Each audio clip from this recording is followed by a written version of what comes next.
Hello. જય Jinendra everybody. આપણો આજે છેલ્લો દિવસ છે સમીરભાઈના પ્રવચનનો. અ, આજના પ્રવચનના સ્પોન્સર છે શૈલેષભાઈ અને નીતાબેન શાહ, ચંદ્રિકાબેન શાહ, અને એક એનોનિમસ ડોનર પણ છે, એન્ડ વિરલ અને Jeni Shah. So thank you everybody for sponsoring. And Samirbhai, આપ નેક્સ્ટ ટુ યુ. હમ. નમો અરિહંતાણમ નમો સિદ્ધાનમ નમો આયર્યાણમ નમો વજ્જાયણમ નમો લોય સવ્વસાહુનમ એસો પંચનમુક્કારો સવપાવપણાશનો મંગલાણમ ચ સવ્યેસિં પરમં હવૈ મંગલમ. ઓંકારમ બિંદુ સંયુક્તમ નિત્યમ ધ્યાયન્તિ યોગિનઃ કામદમ મોક્ષદમ ચૈવ ઓંકારાય નમો નમઃ. कमठे धरणेन्द्रे च स्वोचितं कर्म कुर्वती प्रभुस्तुल्यमनुवृत्तिः पार्श्वनाथ श्रीस्तुवः। मङ्गलं भगवान् वीरो मङ्गलं गौतम प्रभु मङ्गलं स्थूलभद्राद्याजेन धर्मोऽस्तु मङ्गलम्। अङ्गूठेऽमृतवशे लब्धितना भण्डार श्रीगुरुगौतम समर्ये वाञ्छितफलदातारम् वाञ्छितफलदातार।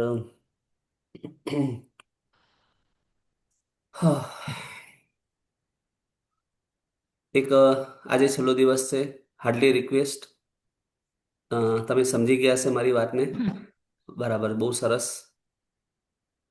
સુગને શું કેમ બહુ ના, સુગના વ્યક્તિને વધારે શું કહેવું એમ તરત સમજી જાય કે ભાઈ વિડીયો ઓન કરવાનું કહે છે, તો આપણે વિડીયો ઓન કરી દઈએ. સરસ સરસ. બધા જ શ્રાવક અને શ્રાવિકા બહેનોને, ભાઈઓને, ઓરલાનો જૈન સંઘના તેમજ બીજા સંઘના પણ જે શ્રાવક શ્રાવિકા આ સ્વાધ્યાયમાં જોડાયા છે તે બધાને પ્રણામ. છેલ્લા 4 દિવસ છે, એટલે આજે પાંચમો દિવસ છે. પરમાત્માના શાસનના અમોઘ જ્ઞાન જ્ઞાનને સ્પર્શવાનો આપનો પ્રયત્ન છે. જ્ઞાનની પરિભાષા વસ્તુનો બોધ કરાવે એને જ્ઞાન કહેવાય. જ્ઞાયતે પરિચ્છિદ્યતે વસ્તુ અનેનૈતિ જ્ઞાનમ. જ્ઞાનનું બીજું નામ છે વિવેક. જ્ઞાન આપણને વિવેક આપે છે, અને જ્ઞાનનું માધ્યમ છે આપનો પોતાનો આત્મા અને આપનો પોતાનો ક્ષયવસન. જ્ઞાન મેળવવાના હેતુ વિનય ને વિવેક છે. વિનય ને વિવેકના માધ્યમથી આપણે જ્ઞાન મેળવી શકીએ. જેટલા અંશે વિનય વિવેક વધારે હશે એટલા અંશે જ્ઞાનાવરણીય કર્મનું ક્ષયપસમ વધારે થશે. સમયસાર નામના ગ્રંથને આચાર્ય ભવન કુંકુંદાચાર્ય ભગવંતે જેમના 5 નામો છે એમને રચેલો છે. નિશ્ચય ને વ્યવહારનું કોમ્બિનિકેશન છે. કોને કહેવાય આત્મા? આત્માને સજાગ કરવા માટે, આત્માને બોધ કરવા માટે પોતાનું જે નિજ ધન છે, પોતાનું જે વાસ્તવિક સંપત્તિ છે, જેને આપણે ભૂલી ગયા છે. કદાચ શબ્દથી તે કદાચ મસ્તકની અંદર ભલે પડ્યું હોય, પણ અનુભવની અંદર હજુ એ સ્વરૂપે, જે સ્વરૂપે આવવું જોઈએ એ સ્વરૂપે આવ્યું હશે કે નહીં, એ બહુ મોટો પ્રશ્નાર્થ છે. આત્માને ઓળખીએ એટલે આખું જગત ઓળખાઈ જાય. કારણ કે મુખ્ય આખા 14 રજ્જુ લોકની અંદર કે લોક અલોકની અંદર કે નવે દ્રવ્યની અંદર કે સળ દ્રવ્યની અંદર મુખ્યતઃ આત્મા જ છે, જેમાં ચૈતન્ય અસાધારણ ગુણ છે. આવો અસાધારણ ગુણ બીજા કોઈ દ્રવ્યમાં છે નહીં. આજનો યુગ એઆઈનો યુગ છે. આજનો યુગ રોબોટનો યુગ છે. ગમે તેટલું એઆઈ ટેકનોલોજી અને રોબોટ પ્રવૃત્તિ કરે, કદાચ 100-200 માણસનું કામ એકલો પણ કરી દે, કદાચ એની સિસ્ટમની અંદર જે રીતે એનામાં પ્રોગ્રામિંગ કર્યું એ પ્રમાણે બધું જ કરે, છતાં એનામાં સંવેદના, એનામાં ચૈતન્યતા, એનામાં જ્ઞાન, એમાંના વિવેક એક પણ દ્રવ્ય એમાં મળશે નહીં. ખૂબ ઊંડાણપૂર્વક એ કામ કરતું હોય છે.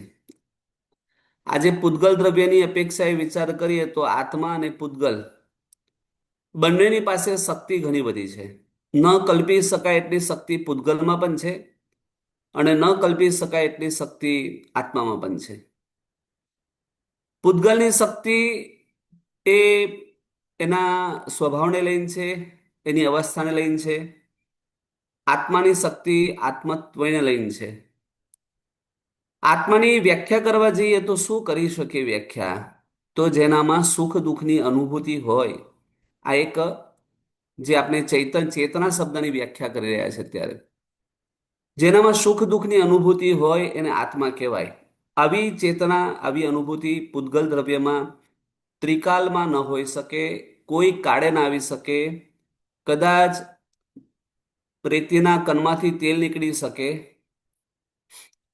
કદાચ રણ પ્રદેશ જે છે એ પાણીમાં રૂપાંતર થઈ શકે, કદાચ આંકડો ગુલાબનું ફૂલ આપી પણ દે. આ બધી વસ્તુ કદાચ આપણે એમ કે શક્ય છે, પણ કોઈ દિવસ પૂતગલ એ ચેતન બનવાનું નથી, અને ચેતન કોઈ દિવસ પૂતગલ બનવાનું નથી. જે ચેતન છે એ ચેતન જ રહેશે. જે પૂતગલ છે મિચ્છામિ નમો રિંદામ. જે ચેતન છે એ ચેતન રહેશે, અને જે પૂતગલ છે એ પૂતગલ રહેશે.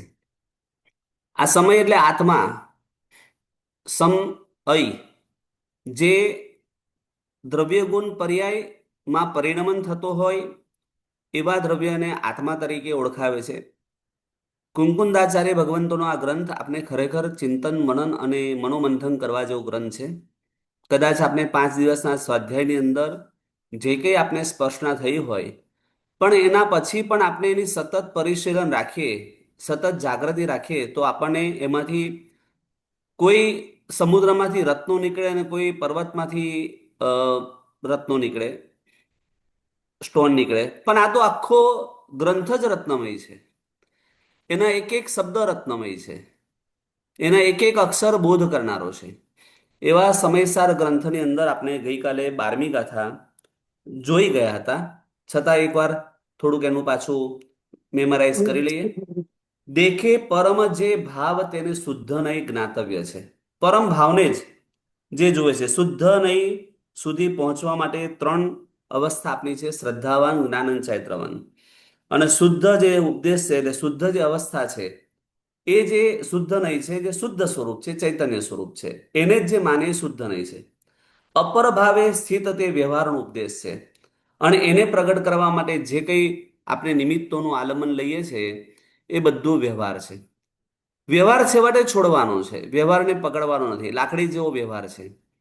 જ્યાં સુધી આત્માનું મૂળભૂત ચૈતન્ય પ્રગટ નથી થતું, અથવા તો એવું આપણી દ્રઢ માન્યતા નથી પ્રગટ થતી, ત્યાં સુધી વ્યવહારનું આલંબન રાખવાનું છે. નહીં તો પરમાત્માની જ આજ્ઞાનો ભંગ થશે. કારણ કે પરમાત્માએ જ કીધું છે કે નિશ્ચયની વ્યવહાર બંને સાથે લઈને ચાલવાનું, એકલું ચાલવાનું નથી, બંને ચાલવાનું છે. એવા પ્રકારની ગઈકાલ આપણે 12મી ગાથા એનું જોઈ ગયા હતા, ને એમાં છેલ્લે એક શ્લોક પણ આપણે વાત કરી હતી: જહ જીનમયમ પવજ્જહ તા માં વ્યવહાર નિશ્ચય મોયઃ એકેન વિના છિજ્જઈ તથ્થમ મન્યેન ઉન તચ્ચમ. જીનમત એમ કહે છે કે તમે એકેને વિના, એક જો નહીં પકડો, એટલે વ્યવહારને નહીં પકડો, તો વ્યવહારના માર્ગ નાશ પામશે, તો વાસ્તવિક રીતે નિશ્ચય પણ નાશ પામી જશે. નિશ્ચય તત્વ છે તો વ્યવહાર એને પામવાનો રસ્તો છે. નાવડી હોય તો આપણે સામે કિનારે જઈ શકીએ. સામે કિનારે જો આપણું લક્ષ્ય છે, આપણું ગોલ છે, પણ નાવડી વગર કઈ રીતે જઈ શકાશે? એટલે નાવડી અનિવાર્ય છે, ફ્લાઇટ અનિવાર્ય છે, ગાડી અનિવાર્ય છે, એટલે વ્યવહાર માર્ગ અનિવાર્ય છે. પણ માન્યતા એ મગજમાં શું સ્થિર થવી જોઈએ? મિથ્યાત્વનો જ્યારે જીવને ક્ષયોપશમ થાય, જે પ્રકારની અંદરની કુમતીઓ જે છે નાશ પામે, ત્યારે જીવની માન્યતાની શુદ્ધતા આવે છે. માન્યતા શુદ્ધ થવી બહુ જરૂરી છે. પ્રવૃત્તિ એ સેકન્ડ નંબર છે, સેકન્ડરી છે. સૌથી પહેલા માન્યતા ક્લિયર થવી જોઈએ કે હું શુદ્ધ નિશ્ચયથી મારું સ્વરૂપ કેવું છે. હું ચૈતન્યમય છું, હું અખંડ છું, હું અખંડ પ્રદેશુ છું, મારામાં અનંત ગુણો છે. આવા પ્રકારની સ્પષ્ટ માન્યતા જ્યારે પ્રગટે, ત્યારે આપણો રસ્તો પણ એ ક્લિયર થતો હોય છે. એટલે ધ્યેય નક્કી થયો, હવે માર્ગ તરફ ચાલવા માટેના આપણે ઉપાયો પકડવાના. એ આખો ગ્રંથ જ એ સ્વરૂપનો ચાલે છે. પણ આપણે તો શરૂઆતની 15-20 ગાથા જે છે નિશ્ચયની વ્યવહારનું કોમ્બિનેશન જ કરતી ગાથા છે. હજુ એને સુધી પહોંચી નથી શક્યા આપણે. હવે આપણે 13મી ગાથા તરફ જઈ રહ્યા છે.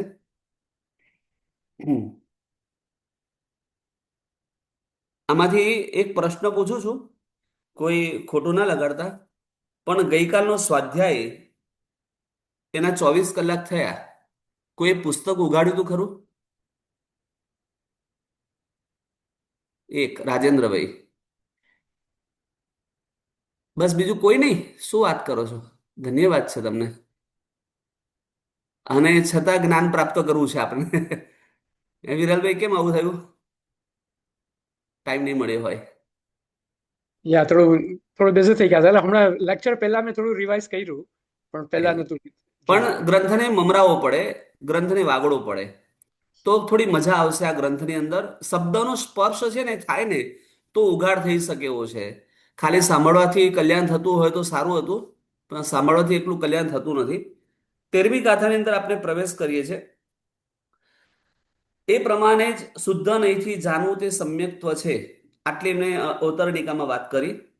ભૂતાર્થથી જાણેલ જીવ અજીવ વળી પુણ્ય પાપને આશ્રવ સંબર નિદ્રા બંધ મોક્ષ તે સમ્યક્ત્વ છે. હવે સમ્યક્ત્વ કોને કહેવાય અને ગાથાનો અર્થ શું છે? સમ્યક્ત્વનો સામાન્ય વ્યાખ્યા આપણે એ કરતા હોઈએ છે કે જિનેશ્વર ભગવાનની વાણી પોતાના હૃદયમાં સ્થાપવી. અનેક સમ્યક્ત્વની વ્યાખ્યા છે, એક વ્યાખ્યા નથી. સમ્યક્ત્વ એ દ્રવ્યથી પણ છે, સમ્યક્ત્વ ભાવથી પણ છે, સમ્યક્ત્વ વ્યવહારથી પણ છે, સમ્યક્ત્વ નિશ્ચયથી પણ છે. સમ્યક્ત્વ દીપક પણ છે, રોચક પણ સમ્યક્ત્વ છે, કારક પણ સમ્યક્ત્વ છે, શાશ્વતન પણ સમ્યક્ત્વ કીધું છે, ઉપસમ સમ્યક્ત્વ કીધું છે, ક્ષયોપસમ સમ્યક્ત્વ કીધું છે, ક્ષાયિક સમ્યક્ત્વ કીધું છે, વેદક સમ્યક્ત્વ કીધું છે, ઔપસમિક સમ્યક્ત્વ કીધું છે. આવી સમ્યક્ત્વની અલગ અલગ પ્રકારની સેંકડો નામો સમ્યક્ત્વના છે. અલગ અલગ પ્રકારના એમાં ચોક્કસ તરતમતા છે, ફેરફાર છે. પણ નિશ્ચય નહીંથી સમ્યક્ત્વ કોને કહેવાય? તો કે જે નિશ્ચય નહીંથી ભૂતાર્થથી જાણેલ, એ કે છે ભૂતાર્થથી એટલે સત્યાર્થથી, વાસ્તવિક રીતે. નહીંથી જાણેલ જીવ અજીવ વળી પુણ્ય પાપ આશ્રવ સંબર નિદ્રા બંધ અને મોક્ષ, એ નવ તત્વ સમ્યક્ત્વ છે. એ નવ તત્વ સમ્યક્ત્વ છે એટલે એમાં આત્મા જ મુખ્ય છે.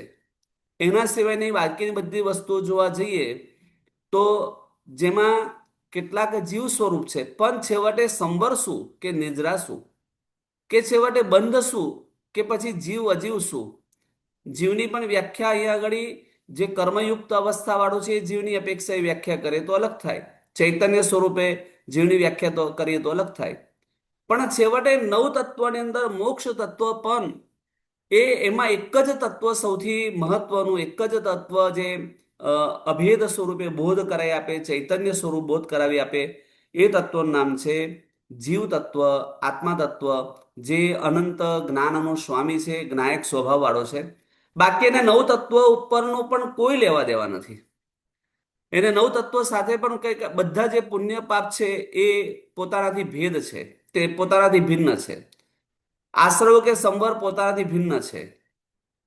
આગળ વધીને કહીએ તો નિદ્રા પણ પોતાનાથી ભિન્ન છે. કારણ કે કોની નિદ્રા થાય છે? કર્મની. શુદ્ધ આત્માને નિદ્રા શું હોય તો સ્વરૂપથી શુદ્ધ છે. પર્યાયથી ભલે આપણે અશુદ્ધ છે, પણ સ્વરૂપથી શુદ્ધ છે. અને એ શુદ્ધ આત્માને નિર્જરા ન હોય. મોક્ષ પણ કોનો થાય? જે કર્મના બંધનથી બંધાયો હોય તેનો મોક્ષ થાય. મુક્ત શબ્દ છે, મુક્ત. મુક્ત મોક્ષ શબ્દનો અર્થ મૂચ ધાતુને સંસ્કૃતમાં સન્નતમાં સ પ્રત્યે લાગે છે, મોક્ષ. એટલે આપણે કહેવાય છૂટવાની ઈચ્છા વાળો, છૂટી જાય તે. કોનાથી છૂટે? તો કે કર્મથી છૂટે. પણ જે આત્મા નિર્મલ છે, પવિત્ર છે, ચૈતન્યનું ઘણ છે, સ્વરૂપાનંદી છે, એને છૂટવાનું કોનાથી હોય?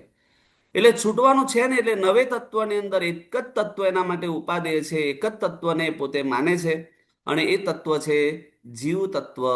બાકીના બધા પૂતગલ સ્વરૂપ છે, કારણ કે પૂતગલ રિલેટિવ જ છે. ચાહે તમે અજીવ લો તો પણ પૂતગલ રિલેટિવ, તમે નિર્જરા કરો છો એટલે આપણે, તમે એટલે આપણે બધા જ, એ પણ પૂતગલ રિલેટિવ, સંબર કરીએ છીએ પણ પૂતગલ રિલેટિવ, બંધ થઈ રહ્યો છે પણ પૂતગલ રિલેટિવ, કે પછી જે પણ કરી રહ્યા છે એ બધું જ પૂતગલ સ્વરૂપ છે. અને શુદ્ધ સ્વરૂપ આત્માને આ તત્વ સાથેનો કોઈ નિસ્બત અને કોઈ આપણે લેવા દેવા નથી. એ સ્વરૂપની વાત છે. એટલે ગાથાનો અર્થ એમને કર્યો કે ભૂતાર્થ નહીંથી જાણેલ જીવ અજીવ વગેરે તત્વ જે છે એ જ વાસ્તવિક નવું તત્વ જે છે એ જ સમ્યક દર્શન છે. એટલે ભૂતાર્થથી જાણવું એટલે શું? પ્રશ્ન ત્યાં આવે છે. ભૂતાર્થથી જાણવું એટલે ચૈતન્ય ઘન આત્મા જ એક જ એ ભૂતાર્થ છે. આના સિવાયનું બાકી બધું અભૂતાર્થ છે. એ સ્વરૂપે જાણીને ભલે પુણ્ય છે ના નથી, પાપ છે ના નથી, પણ મત સ્વરૂપ નથી, મારા સ્વરૂપે નથી, આ ભેદ એનામાં જીવતો છે.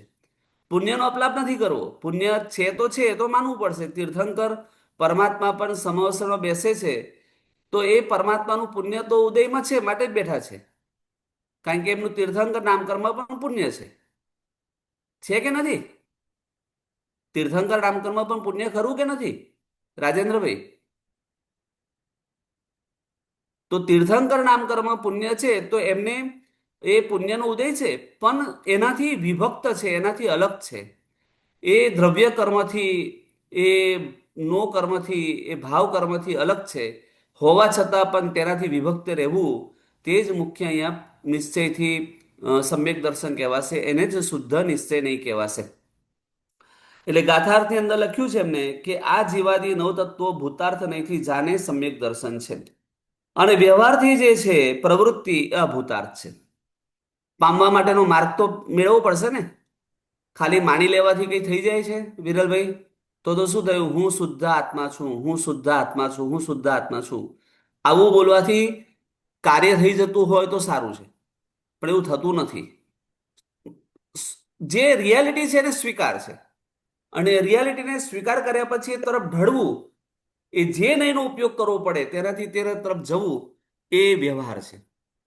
પેલું ઉદાહરણ આપ્યું કે મારે અહીંથી માયામી જવું છે, માયામીને પામવું છે. એ માયામી જવું છે તો મારે કોનો આશ્રય લેવો પડશે?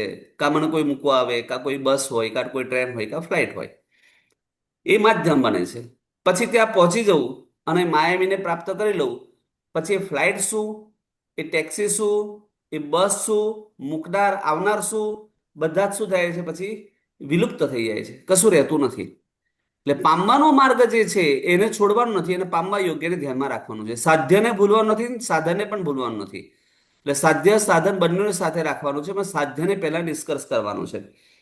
એટલે એ લખ્યું એમને કે જીવ, હા, નવ તત્વો એટલે જેમનું લક્ષણ જીવ અજીવ પુણ્ય પાપ આશ્રવ સંવર નિજા બંધ અને મોક્ષ છે, તેમનામાં એકપણું પ્રગટ કરનાર ભૂતાર્થ નથી એકપણું પ્રાપ્ત કરી શુદ્ધ નહીને સ્થાપેલા આત્માની અનુભૂતિ એ આત્મખ્યાતિ છે, એ આત્માની શુદ્ધ દશા છે. હવે પ્રશ્ન થાય, હું આત્મા છું તો હું પુણ્ય છું? હા કે ના? ના. પુણ્ય કોણ છે? પુણ્ય શું છે? ઉદ્ગલ. તો કે કર્મ વર્ણના દલિકો છે. પુણ્ય અને પાપ એ બંને વિકાર છે. બધા જ વિકાર છે. આમ તો પુણ્ય જે છે એને એ વિકારી, આત્માને વિકારી બનાવે છે, વિકાર કરનાર પુણ્ય છે. પાપ જે છે આત્માને વિકારી બનાવે છે, અને પાપ જે છે વિકાર છે.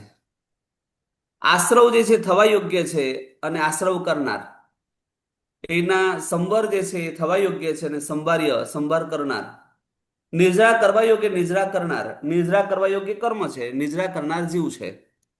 અને બંધ બાંધવા યોગ્ય અને બંધન કરનાર બંને બંધ છે. તો નવ તત્વોની અંદર બબ્બે વસ્તુ આપી છે: બાંધવા યોગ્ય અને બંધ કરનાર. બાંધવા યોગ્ય કર્મ છે, બંધ કરનાર જીવ છે. પણ જે બંધ કરી રહ્યો છે એ કોણ કરે છે? તો કે મારા આત્માનું નો કર્મ જે છે, ભાવ કર્મ છે, એ બંધ કરી રહ્યો છે. આત્મા તો અલિપ્ત જ છે એનાથી. આત્માનો પ્રદેશ જે છે એ અરૂપી છે, કર્મ જે છે રૂપી છે. કર્મ જે છે વર્ણગંધ્ર સ્પર્શ વાળું છે, આત્મા વર્ણગંધ્ર સ્પર્શ રહિત છે. અને બેનો સંયોગ થવો મુશ્કેલ છે.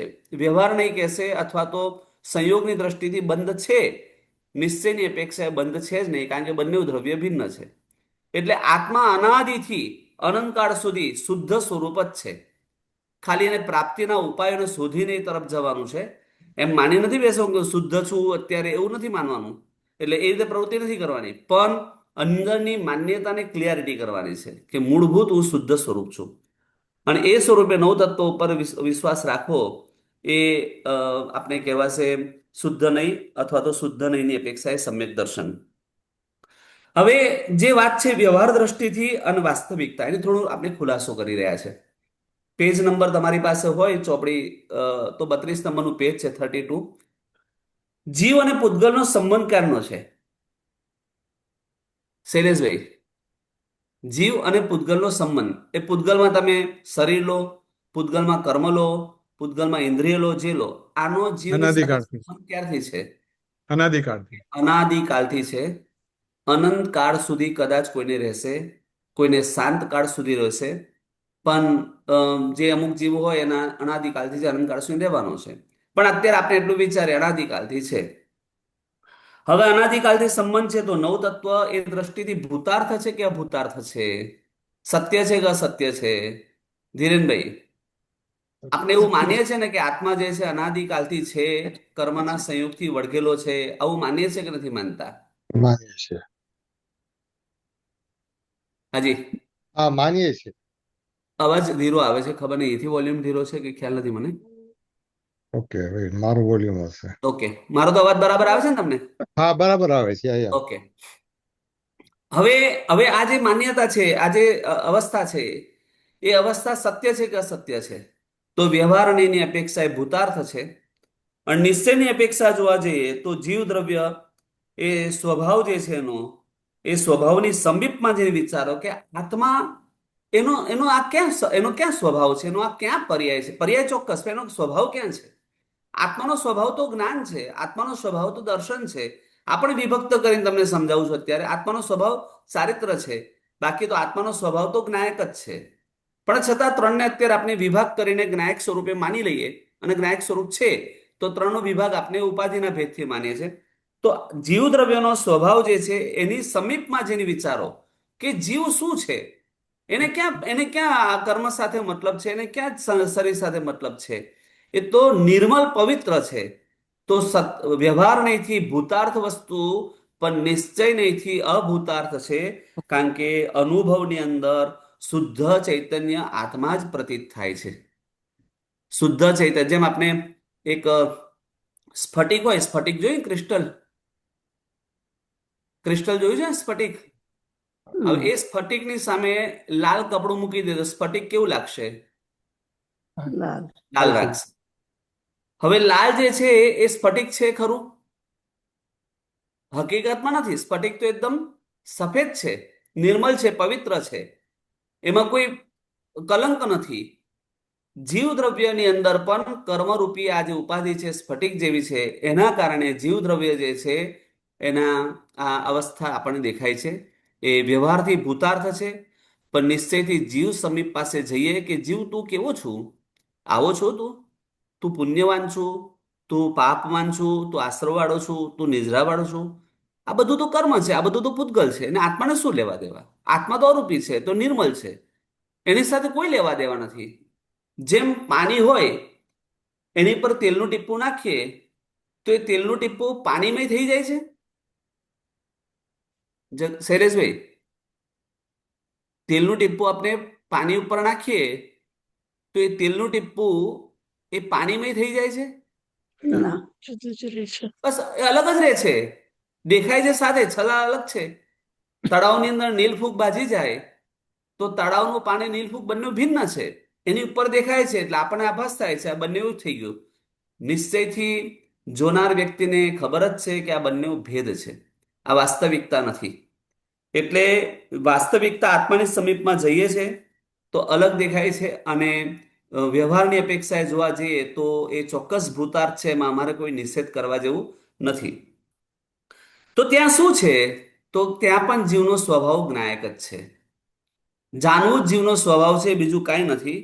સર્વકાલે અસ્ખલિત એ જાણવા સ્વરૂપનું દ્રવ્ય છે, એના સિવાય આત્મા બીજું કશું છે નહીં. અને એ જાણીએ એ જ શુદ્ધ નિશ્ચય નહીં છે, પ્રકાશવાળો છે, નિમિત્ત અને નૈમિત્તિકના અભાવવાળો છે. જે તમે એકવાર વાત કરી હતી, નિમિત્ત અને નૈમિત્તિક. નિમિત્તનો અભાવ હોય તો એનાથી થતો પર્યાયનો પણ અભાવ હોય. આત્માને પુણ્ય નથી, આત્માને પાપ નથી, એટલે નિમિત્ત જ નથી, તો એવા સ્વરૂપનો નૈમિત્તિક પદાર્થ પણ નથી, એવો આત્મા પણ નથી. એટલે નિમિત્ત અને નૈમિત્તિકના અભાવવાળો છે. જે વસ્તુ હોય, જેમ કે આપણે કહીએ કે ભાઈ રસ્તામાં આપણે પસાર થતા હતા તો સામે બિલાડીના દર્શન થયા. હવે જે લોકો શુકન શાસ્ત્ર માનતા હોય એના માટેની વાત છે.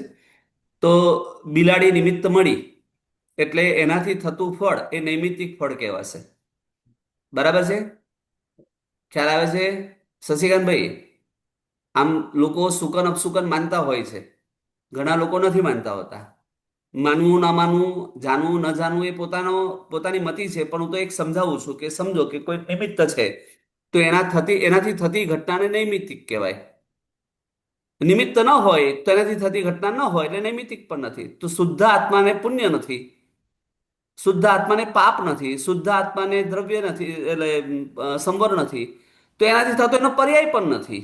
એટલે નિમિત્તના અભાવ વાળું જે છે એ જીવ દ્રવ્ય છે. આ મગજમાં બેસે છે, થોડું એમ વિચાર કરવા જઈએ તો ચક્કર આવે કે ના આવે? કે આ જે રીતે આપણે જાણીએ છીએ, સમજીએ છીએ, આપની અનુભૂતિ આખી અલગ છે. માન્યતા અનાદિકાલથી જે મિથ્યાત્વના ઉદયના કારણે મગજમાં ઘેરાઈ ગયેલી છે આપણે અલગ છે. પાછું એ માનીએ છીએ કે ભાઈ ભગવાન મોક્ષમાં ગયા છે, શુદ્ધ સ્વરૂપ છે, એ પણ પાછું માનીએ છીએ.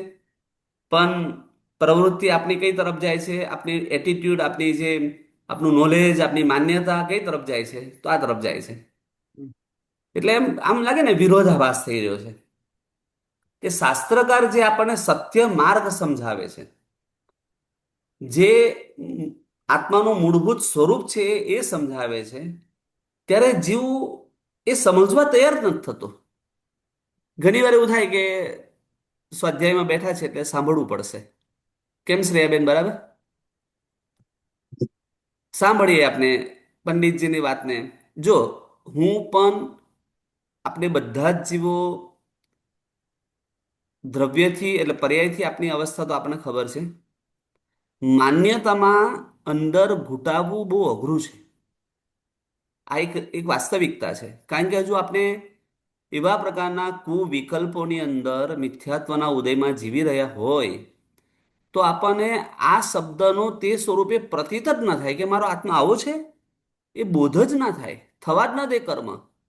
એ મિથ્યાત્વ એટલું બધું ભારે પડ્યું હોય તો એને વચન ઉપર પણ અશ્રદ્ધા થઈ જાય, વચન પ્રત્યે પણ એની અસદ્દાહના થઈ જાય, એને ગમે નહીં, અરુચિ થઈ જાય. પણ ગમે તે હોય, મારે માન્યતામાં થોડો સુધારો લાવવો છે. મારી પ્રવૃત્તિ એ કર્માધીન ભલે રહી, પણ મારી માન્યતા છે એ સ્વચ્છ થઈ જાય, નિર્મળ થઈ જાય તો મારું કામ થાય. બસ આટલા લક્ષ્યમાં પણ પહોંચીએ ને તો આપણું ઠેકાણું પડે. અઘરું તો છે, તો હું પણ માનું છું. એ જ રીતે આગળ ચાલીએ કે જીવ જે છે એ વિકારભૂત, બરાબર, જીવના વિકારભૂત છે કારણ કે એ વિકારી છે. કળશની અંદર મેં વાત કરી છે, પેજ નંબર મારી પાસે છે નહીં, પણ કળશમાં મેં વાત કરી છે આ રીતે નવ તત્વમાં છુપાયેલો આપણો આત્મા. ધીરેનભાઈ ક્યાં છે? એમ કહ્યું ને પેલું એક આખી અ, રાઈનો ઢગલો પડ્યો હોય, પછી એની અંદર આગળ વધીને તલનો ઢગલો પડ્યો હોય, અને એકદમ મોટો ઢગલો પડ્યો છે, 1000 કિલોનો ઢગલો પડ્યો છે, એમાં નાનો મસ્તો હીરો અંદર પડી ગયો હોય અને એ હીરાને શોધવાનો છે હીરો અંદર જ છે. નવ તત્વમાં જ આત્મા ગોઠવાયેલો છે, બીજે ક્યાંય નથી. પણ એ હીરો 1000 કિલોનો ઢગલો છે, રાઈનો છે, તલનો છે, બધા મિક્સ છે, અને એની અંદર હીરો એક નાનો મસ્તો રાઈના દાણા જેટલો જ છે, એ શોધવાનો છે. એમ લખે છે કળશની અંદર કે નવ તત્વની અંદર છુપાયેલો પરમ જ્યોતિ સ્વરૂપ, શુદ્ધ સ્વરૂપ, અનાદિ ચિદઘન સ્વરૂપ, ચૈતન્ય સ્વરૂપ એવો આત્મા જે છે એને બહાર કાઢવાનો છે, એને સમજવાનો છે. મારો આત્મા આ સંસારની અંદર રાયના ઢગલાની જેમ ક્યાંક ખોવાઈ ગયો છે, રાયના ઢગલામાં જેમ હીરો ખોવાઈ જાય એમ હું ક્યાંક ખોવાઈ ગયો છે. મારા આત્માને અંદરથી બહાર કાઢવો છે. અને જે સ્વરૂપે મારો આત્મા છે એને હું જાણી લઉં, માની લઉં, સમજી લઉં તો મારું ઠેકાણું પડે. એ બુદ્ધિપૂર્વક કળશની અંદર આ વાત કરી છે. કળશની ગાથા કદાચ મારી પાસે અત્યારે હશે તો તમને કહું કઈ ગાથા છે, પણ પેજ તમારી રીતે તમે ઉઘાડતા રહેજો, એની અંદર કળશની ગાથા આપેલી હશે. નવ તત્વની અંદર એક જીવત જાણવા યોગ્ય વાત કરી. આત્માને જાણવાનો ઉપાય હવે નહીં નિક્ષેપ, હવે એના આધારે વિચારવાનું છે. નહીં નિક્ષેપ અને પ્રમાણ આ વસ્તુ છે. પ્રમાણ શું છે? સૌથી પહેલું આ પ્રમાણ કોને કહેવાય? પ્રમાણ એટલે શું? વસ્તુને જાણવાની રીત. અહીંથી બરાબર સમજજો, થોડું જાગૃતિ લાવજો. પ્રમાણ શું છે? તો વસ્તુને જાણવાની રીત છે. જગતની અંદર અનેક પ્રકારના પ્રમાણ છે. પ્રત્યક્ષ પણ પ્રમાણ છે, પરોક્ષ પણ પ્રમાણ છે, શાસ્ત્ર પણ પ્રમાણ છે, અનુમાન પણ પ્રમાણ છે, શબ્દ પણ પ્રમાણ છે, ઉપમા પણ પ્રમાણ છે. અનેક પ્રકારના પ્રમાણો છે. હવે એક એક તમારી આગળ પ્રશ્ન પૂછું છું, જેને જવાબ આપો એ આપજો. પ્રશ્ન સાવ સીધો છે, પણ જવાબ જેને આપવો એ છૂટશે. આ શું છે? પેન. પેન છે. અચ્છા, હવે તમે કેવી રીતે કીધું આને પેન છે? આ વસ્તુનું તમને જ્ઞાન થયું, પણ જ્ઞાન કોનાથી થયું? જોવાથી. હે? ચક્ષુથી. ચક્ષુથી. તો ચક્ષુ એને જાણવાનું માધ્યમ થયું. એટલે ચક્ષુ એ શું થયું? તો પ્રમાણ થયું. બરાબર છે વિરલભાઈ? પ્રમાણ બે પ્રકારના છે. એક પ્રત્યક્ષ પ્રમાણ છે, એક પરોક્ષ પ્રમાણ છે. હવે આમાં શું નથી એ સમજવાનું છે. એક બાજુ ત્રણ એક પ્રમાણ લઈશું, પછી આગળ વધીને નહીં લઈશું, દ્રવ્યાર્થિક નહીં, પર્યાર્થિક નહીં લઈશું, અને 4 નિક્ષેપ લઈશું. એમાં આત્મા શું છે અને આ 4 વસ્તુ કે આ 2 વસ્તુ કે આ વસ્તુ શું છે એને સમજવા પ્રયત્ન કરવાનો છે. આત્માને જાણવા માટે અત્યારે આપણી પાસે માધ્યમ શું છે એ પ્રશ્ન આપણી જાતે કરવાનો.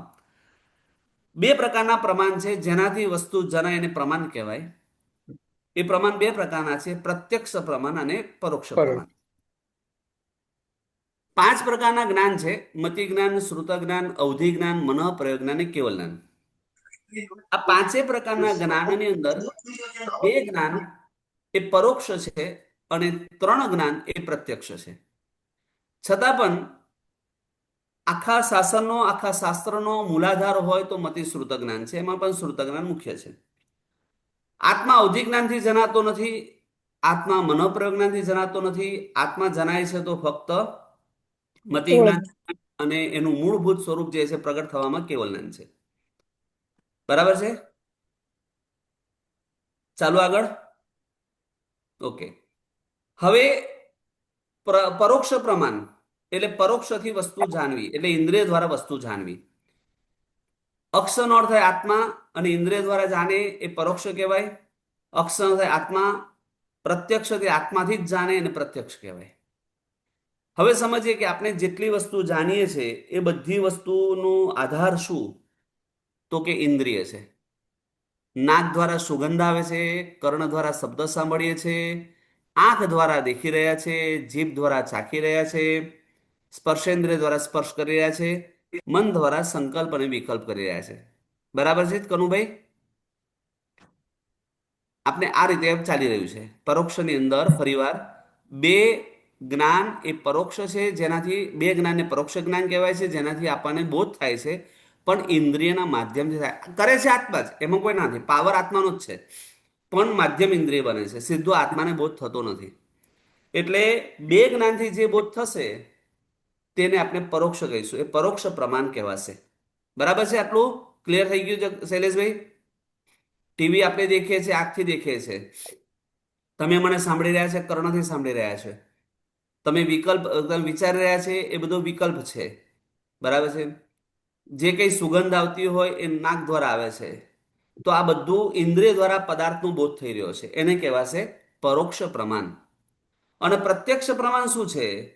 તો કે પ્રત્યક્ષ પ્રમાણ એ છે કે આત્મા જે છે સીધું આત્માથી જ જાણે, એની કોઈ પણ વિષયને આત્માથી જાણે, આત્માથી આત્માને એટલે કોઈ પણ વિષયને આત્માથી જાણે, એ પ્રત્યક્ષ પ્રમાણ કહેવાશે. એમાં આત્માનું ચૈતન્ય સ્વરૂપ આત્માથી જાણવું એ કેવલ જ્ઞાન, એ પ્રત્યક્ષ પ્રમાણ કહેવાશે. તમારા મનના વિચારો આત્માથી જાણે એ મનોપ્રયોગ જ્ઞાન પ્રત્યક્ષ પ્રમાણ કહેવાશે. જોકે એમાં પણ અનુમાન જ છે પાછું. તકલીફ તો ત્યાં પણ છે, કારણ કે મનના વિષયો સીધા નથી જણાતા, અનુમાનથી જ જણાય છે. અને અવધિ જ્ઞાનથી સીધી વસ્તુ દેખાય છે, પણ જે દેખાઈ રહી છે બધી રૂપી દ્રવ્ય છે, પણ આત્મા દ્વારા જણાય છે. તો આત્મા જે છે એનાથી જણાતું હોય ને પ્રત્યક્ષ કહેવાય, ઇન્દ્રિયથી જે જણાતું એને પરોક્ષ કહેવાય. આટલું ક્લિયર? હા કે ના? બોલી જાઓ બધા. બધાને ખ્યાલ આવી ગયો ને? હા.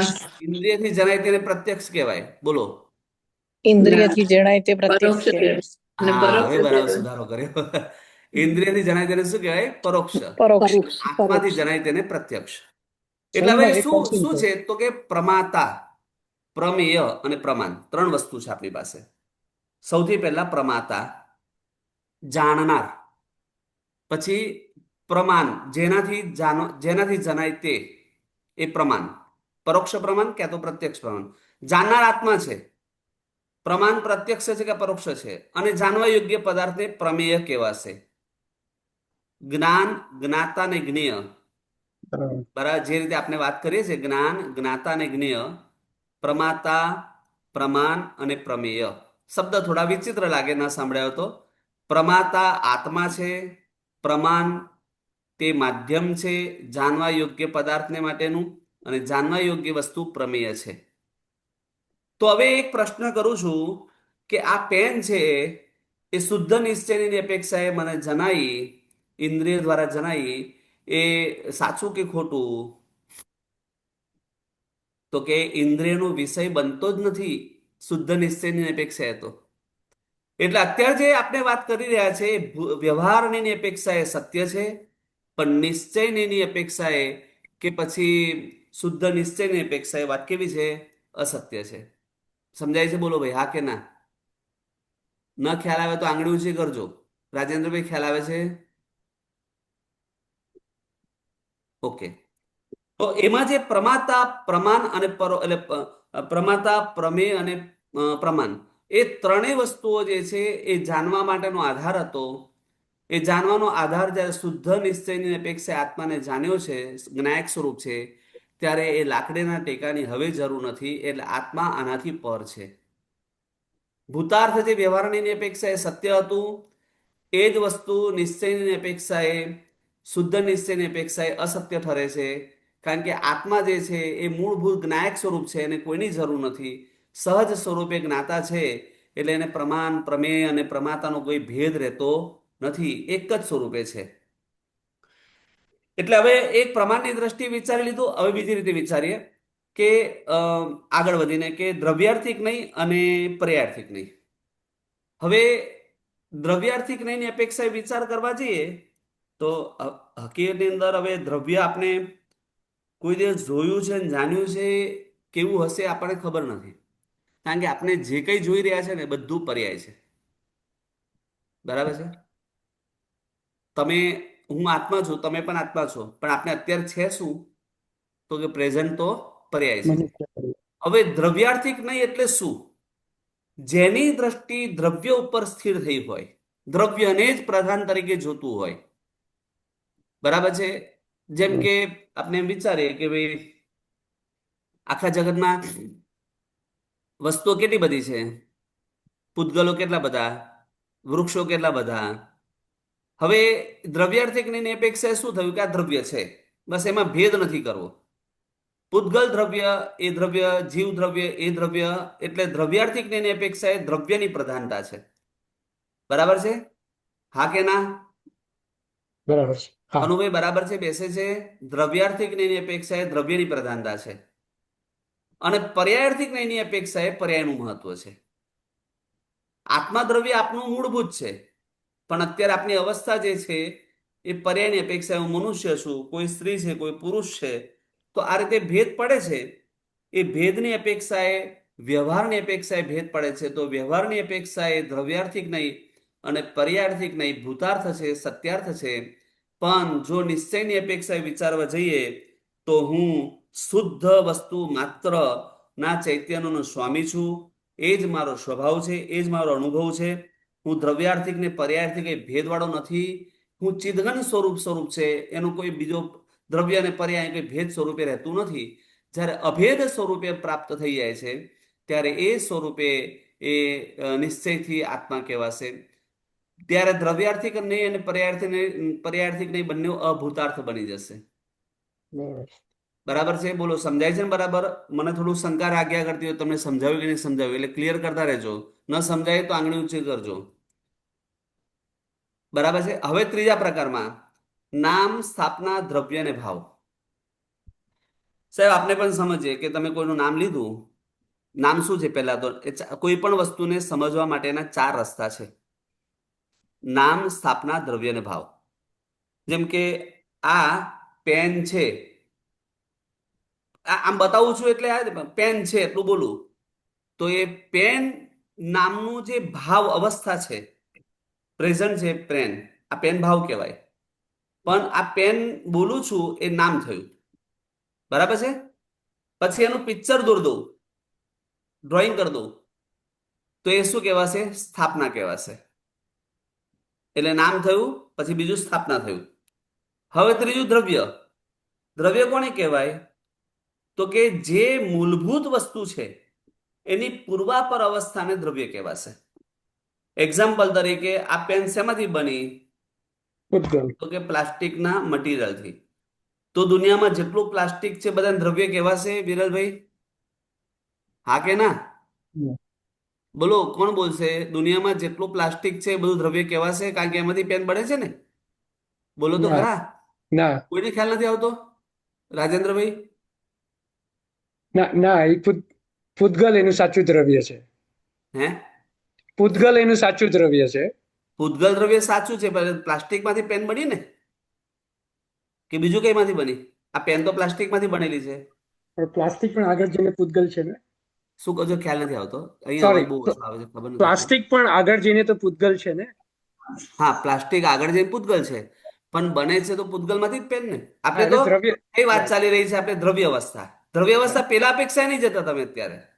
અચ્છા. દ્રવ્યની પરિભાષા એ નક્કી કરી છે કે મૂળભૂત દ્રવ્યની પૂર્વાપર અવસ્થાને દ્રવ્ય કહેવાય.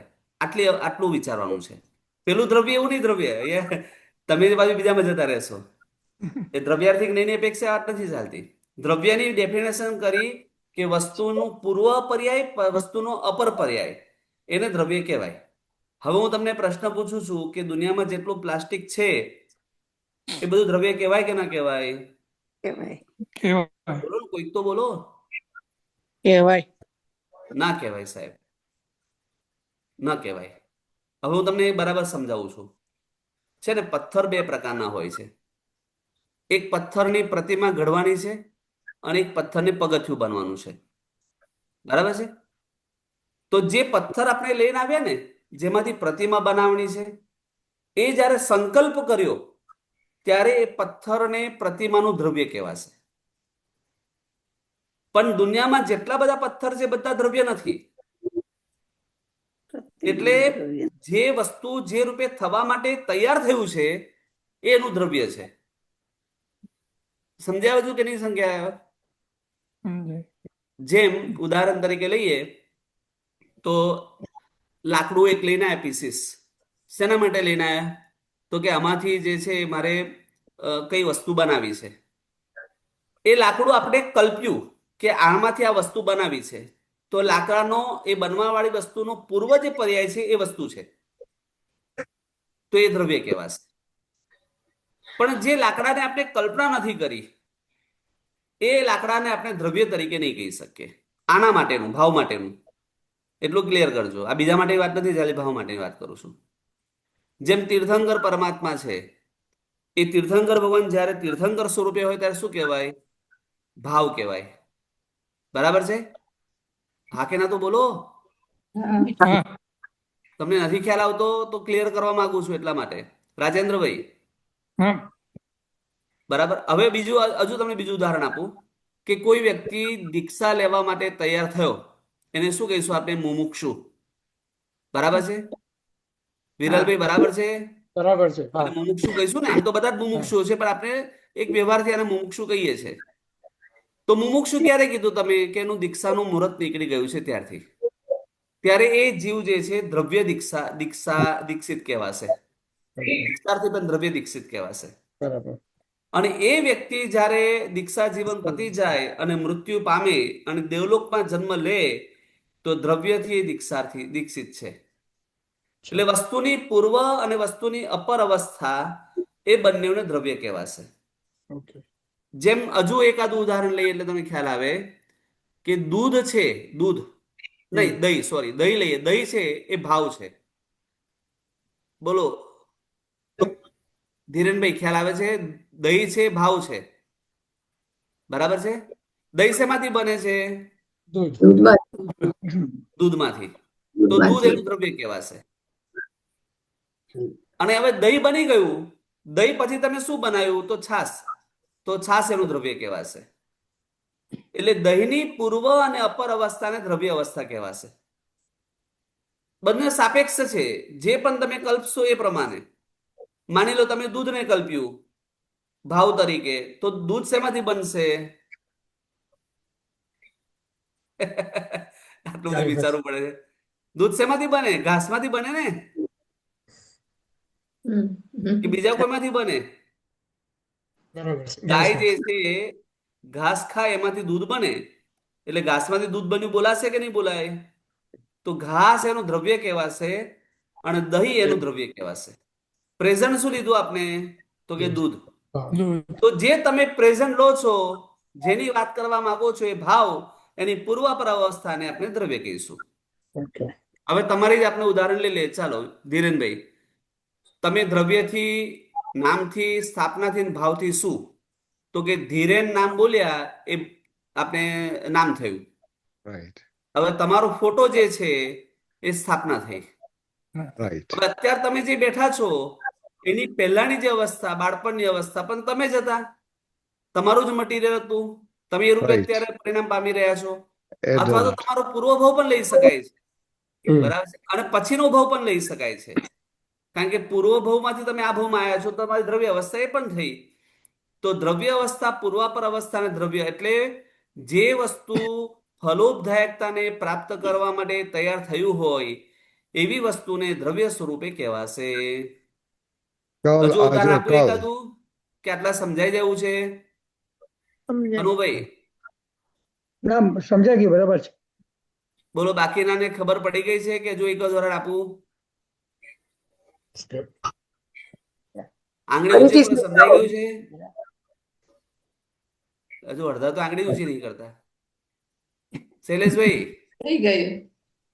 હા એમ કરો ને એટલે ખ્યાલ આવે. ચાલો, એટલે દ્રવ્ય અવસ્થા એટલે 4 પ્રકારની અવસ્થા છે. બોલો, દ્રવ્ય અવસ્થા, પછી એટલે નામ અવસ્થા, સ્થાપના અવસ્થા, દ્રવ્ય અવસ્થા અને ભાવ અવસ્થા. આ જે વસ્તુ છે એ વસ્તુને સમજવા માટે તો વ્યવહાર નહીંથી આ ભૂતાર્થ છે.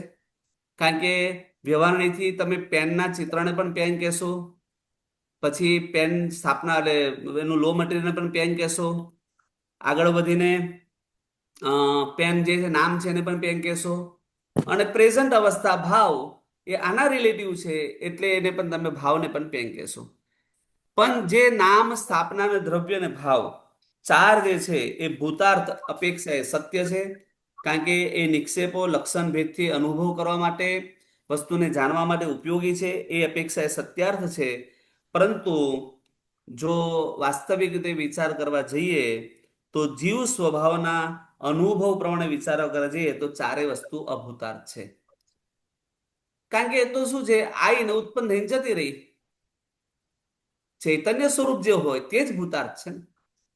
નામ જે છે, શા માટે એને વ્યવહાર નથી અપેક્ષા ભૂતાર્થ કહેવામાં આવે છે ખબર છે તમને? થોડું તમને સમજાય તો સારું. વ્યવહાર નહીંથી એને ભૂતાર્થ કેમ કહેવામાં આવે છે? કારણ કે ભાવનો બોધ કરાવે છે માટે. હવે તમે એક એક્ઝામ્પલ તરીકે લઈએ કે રાજેન્દ્રભાઈ, તમને જે વ્યક્તિ બહુ ગમતો હોય, બહુ જ પ્રિય હોય, આમ તો વ્યાજ પ્રિય વધારે હોય, બરાબર ને? હવે એ વ્યક્તિનું ખાલી નામ લો તમે તો તમને બહુ જ આનંદ આવશે. તમને ખબર પડે કે આ વ્યક્તિ આવી રહ્યો છે તો આનંદ આવી જશે. હવે જે વ્યક્તિ નથી ગમતો એવો પણ કોઈ વ્યક્તિ જગતમાં હોય ને જે આપણને ન ગમતો હોય, એવા વ્યક્તિનું નામ લે તો મોઢું બગડી જાય. તો એનું નામ લેવાથી એની અવસ્થાનો બોધ તમને થાય છે. એનું પિક્ચર દેખવાથી તમને અવસ્થાનો બોધ થાય છે. અને દ્રવ્ય અવસ્થા આવતા પણ તમને બોધ એને આપણે બોધ સ્વરૂપે બનતી હોય છે. એટલે ત્રણેય કાં તો લાભ કરે છે કાં નુકસાન કરે છે, પણ બોધનું કારણ તો બને જ છે. એટલે વ્યવહારની અપેક્ષાએ 4 નિક્ષેપ આ ભૂતાર્થ છે. પણ નિશ્ચયની અપેક્ષાએ જોવા જઈએ, જીવ સ્વભાવની અનુભૂતિના આશ્રય જોવા જઈએ તો 4 વસ્તુ અભૂતાર્થ છે. કારણ કે ચૈતન્ય સ્વરૂપ નથી. ચૈતન્ય સ્વરૂપ માત્ર ને માત્ર આત્મા છે. એને ઉપાધિનો ભેદ લાગુ પડતો નથી. એના માટે કોઈ ઉપાધિ છે જ નહીં. નામ ઉપાધિ છે, સ્થાપના ઉપાધિ છે, દ્રવ્ય ઉપાધિ છે અને ભાવ પણ ઉપાધિ છે. પણ જે આ બધું સાપેક્ષ છે. ભાવ કેમ બોલ્યા? દ્રવ્ય છે માટે. નામ કેમ બોલ્યા? તો કે દ્રવ્ય છે માટે. સ્થાપના કેમ બોલ્યા? દ્રવ્ય છે માટે. તો બંને એકબીજાને સાપેક્ષ છે અને માટે ઉપાધિ સ્વરૂપ છે. પણ ચૈતન્ય ચિદ ઘન સ્વરૂપ આત્માની અપેક્ષા એ બધું ઉપાધિ જે છે એ અન્ય વસ્તુ છે, એ અભૂતાર્થ છે, સત્ય નથી. આ રીતે જે 10મા શ્લોકની અંદર જે આપણે અ, જે આપણે હા પાના નંબર 36 ઉપર છે, આત્મ સ્વભાવમ પરિભાવ ભિન્ન, એ જે શ્લોક છે એના શ્લોકને આશ્રય એમને વાત કરી કે શુદ્ધ નિશ્ચય નહીં શું છે. બરાબર, એની બહુ મસ્ત વાત કરી એમને 36મા પેજ ઉપર છે કે શુદ્ધ નહીં આત્મા સ્વભાવને પ્રગટ કરતો ઉદયરૂપ છે. તે આત્મા સ્વભાવને કેવો પ્રગટ કરે છે? તો કે પરદ્રવ્ય, આત્માથી બીજું દ્રવ્ય, પરદ્રવ્ય, પરદ્રવ્યના ભાવો અને પરદ્રવ્ય નિમિત્તથી થતા વિભાવો એ પરભાવોથી ભિન્ન રૂપે પ્રગટ થાય છે. માટે આત્મા દ્રવ્ય શુદ્ધ દ્રવ્ય છે. બરાબર છે. પરદ્રવ્ય, આત્માથી પરદ્રવ્ય કયું છે? તો કે જીવ છે, અજીવ છે, પુણ્ય છે, પાપ છે, એ પરદ્રવ્ય છે. પરદ્રવ્યના ભાવો એને સ્પર્શતા નથી. પરદ્રવ્ય નિમિત્તથી એના વિભાવો એને સ્પર્શતા નથી. એવા પ્રકારનું શુદ્ધ સ્વરૂપ, આત્મ સ્વરૂપ સમસ્તપણે પૂર્ણ છે, સમસ્ત લોકાલોકને જાણનાર છે, એમ પ્રગટ કરે છે. અને એ કારણ કે જ્ઞાનમાં ભેદ કર્મ સંયુક્તથી છે, શુદ્ધ નહીંમાં કર્મનું ગૌણ છે. આ એક શબ્દ છે એટલે બહુ સરસ મજાનો વાપર્યો કે જ્ઞાનમાં જે ભેદ છે કર્મ સંયોગના કારણે છે. હું આ મોટો, આ નાનો, આ જાડો, આ પાતળો, આ ઠીંગનો, આ ઊંચો, આ લુચ્ચો, આ સારો, આ ખરાબ, આ બધું જે ભેદ પડે છે એ કર્મના સંયોગના કારણે ભેદ પડે છે. શુદ્ધ નહીંની અપેક્ષા તો કર્મ ગૌણ છે, એની અપેક્ષા તો જ્ઞાયક સ્વભાવ જ મુખ્ય છે. એટલે એ સ્વરૂપે આત્માની એમને વાત કરી. હવે 14મા શ્લોકની અંદર આપણે પ્રવેશ કરીએ છીએ. આદિ અંત વગેરે સ્વરૂપની આપણે વાત થઈ ગઈ છે એટલે પાછો રિપીટ કરતો નથી. સંકલ્પ અને વિકલ્પ આત્મા છે. કોને કહેવાય સંકલ્પ ને કોને કહેવાય વિકલ્પ? તો પેજ નંબર 37 ઉપર એની વ્યાખ્યા આપેલી છે, 37 ઉપર, કે દ્રવ્ય કર્મ, નો કર્મ અને ભાવ કર્મ. દ્રવ્ય કર્મ, નો કર્મ અને ભાવ કર્મ આદિ પૂતગલોમાં પોતાની કલ્પના કરવી તેને સંકલ્પ કહેવાશે. હું દુઃખી છું, હું સુખી છું, હું ક્રોધી છું, હું માની છું, એવા પ્રકારનું જે ભેદની કલ્પના કરવી એ સંકલ્પ કહેવાશે. અને વિકલ્પ કોને કહેવાશે? તો જ્ઞેયમાં ભેદની, જ્ઞાનના ભેદ જે છે એને જુદા જુદા રીતે જોવું જ્ઞેયને, એને કહેવાશે વિકલ્પ. આ પ્રકારે સંકલ્પ અને વિકલ્પથી રહિત, આદિ અને અંતથી રહિત એટલે અનાદિ અનંત ચિદગણ સ્વરૂપ એક જ દ્વૈત ભાવને પામેલો જ્ઞાયક સ્વભાવવાળો શુદ્ધ નિશ્ચય નહીંથી આત્મા છે. આટલું આપણને અત્યાર સુધી બોધ કરાયો. બોલો, આમાં કોઈને કઈ પ્રશ્ન હોય, કઈ શંકા હોય તો પ્રગટ કરજો. આમાં જ્ઞેયના ભેદથી એટલે ઈ જરા સમજાવશો? જેમ કે ઉદાહરણ તરીકે લઈએ કે ભાઈ આપણે શું કહેવાય કે ભાઈ હું 5મા ગુણસ્થાનક વાળો છું, હું 6ઠ્ઠા ગુણસ્થાનક વાળો છું, બરાબર, મારામાં ક્ષયોપસમ ભાવ છે, અથવા તો પુણ્ય અને પાપ જ્ઞેય છે. એના ભેદ એની અંદર વિકલ્પો હોતા નથી. બરાબર છે. શુદ્ધ ચૈતન્ય સ્વરૂપની અંદર આ વિકલ્પો હોય નહીં. આ બધા પર્યાયો છે. એ પર્યાયોને એને જ્ઞાયક સ્વરૂપની અંદર એ સદૈવ પોતાના જ્ઞાનની અંદર રમનતા સ્વરૂપ છે, એટલે શુદ્ધ સ્વરૂપે રમનતા કરે છે, એને વિકલ્પો હોતા નથી. એક જ સમયે બધું એક સાથે જાણે છે. વિકલ્પ ક્યાં? મેં તમને સૌથી પહેલા એક દ્રષ્ટાંત આપ્યું હતું, ખ્યાલ હોય તો, કે 1 લાખ ઔષધિ અને 1 લાખ, તો હવે એનો ભેદ કરી શકાશે? બસ એના આત્માની અંદર જે છે ચૈતન્ય સ્વરૂપ છે એક જ. ચૈતન્ય સ્વરૂપની અંદર 3 વસ્તુ આવી જશે. એ ઉપાધિના ભેદના કારણે છે. આ જ્ઞાન છે, આ દર્શન છે, આ ચારિત્ર છે કે આપણે ભેદ નથી કરી શકવાના આત્મામાં.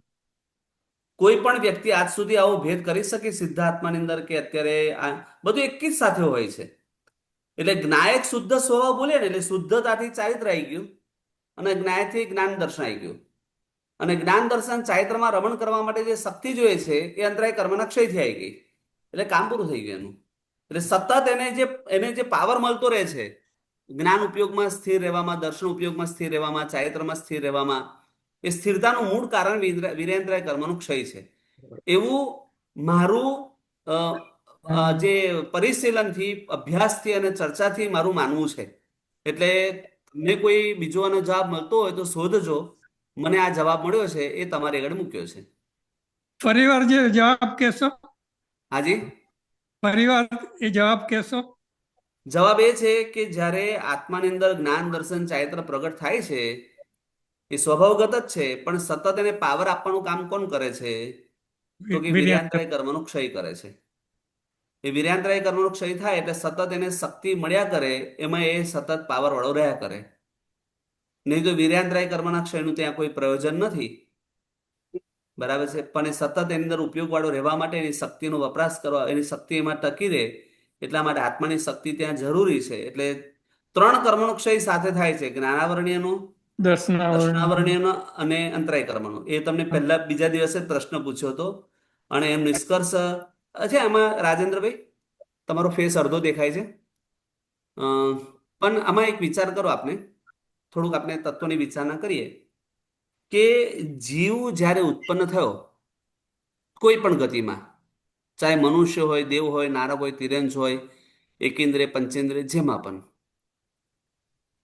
પરલોકમાંથી આવ્યો, વિગ્રહ ગતિમાંથી જે ગતિમાં ઉત્પન્ન થવાનું ત્યાં આવ્યો. બરાબર છે? આટલું તો ક્લિયર છે? Yeah. એક એક સ્ટેપ આપણે જતા જઈએ. જેવું ઉત્પન્ન થાય છે,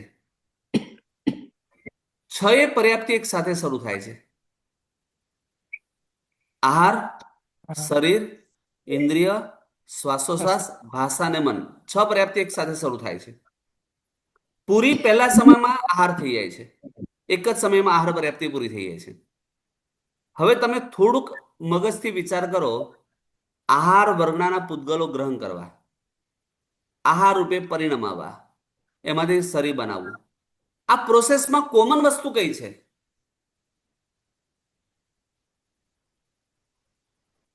કેમ ખ્યાલ નથી આવતો? હે, શક્તિ, શું બોલ્યા? શક્તિ. હા, શક્તિ. એ શક્તિ છે, એ જ શક્તિ વીર્ય બોલીએ છીએ આપણે.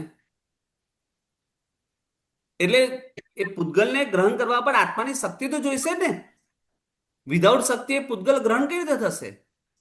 પરિણમાવા માટે પણ શક્તિ જોઈશે. તમે શ્વાસ લો છો ને, એ ભૂંગળા ખુલે, બંધ થાય, બંધ થાય, ખુલે, એમાં પણ શક્તિ જોઈએ છે.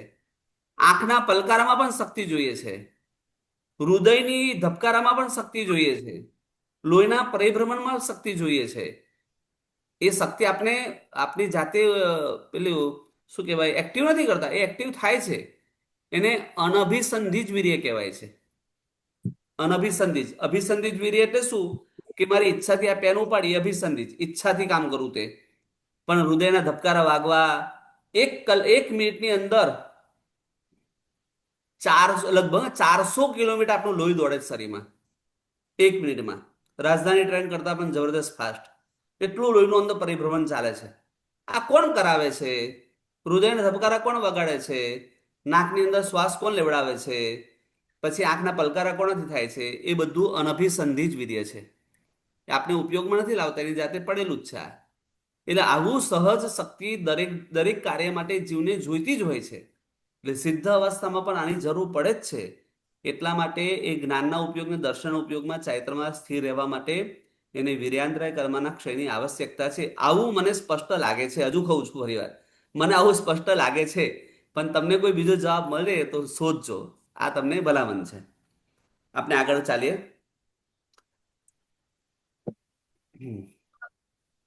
મારી પાસે ઘડિયાળ નથી એટલે મને ટાઈમ કહેજો પછી. હા, સમીરભાઈ, ખ્યાલ નથી મને, એ દેખાતી નથી ક્યાંક તો ઘડિયાળ હશે. તમે 9:20 થાય એટલે મને યાદ કરાવજો. હવે સમીરભાઈ, શુદ્ધ નયને ગાથા સૂત્ર શું છે? તો અબદ્ધ સ્પૃષ્ટ અનન્યને જે નિયત દેખે આત્મને અવિશેષ અને સંયુક્ત, તેને શુદ્ધ નય તું જાણજો.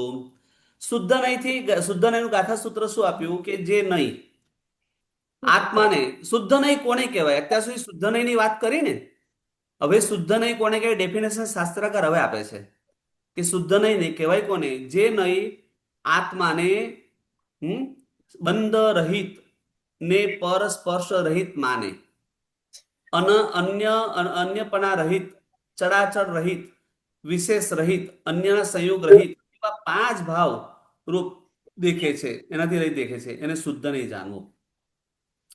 હવે એક વાત તેમણે કરી પહેલા નંબરમાં કે આત્મા કેવો છે, તો કે અબદ્ધ એટલે અસ્પૃષ્ટ છે, હમ.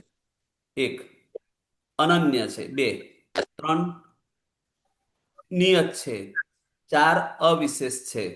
પાંચ, અસંયુક્ત છે. બરાબર છે.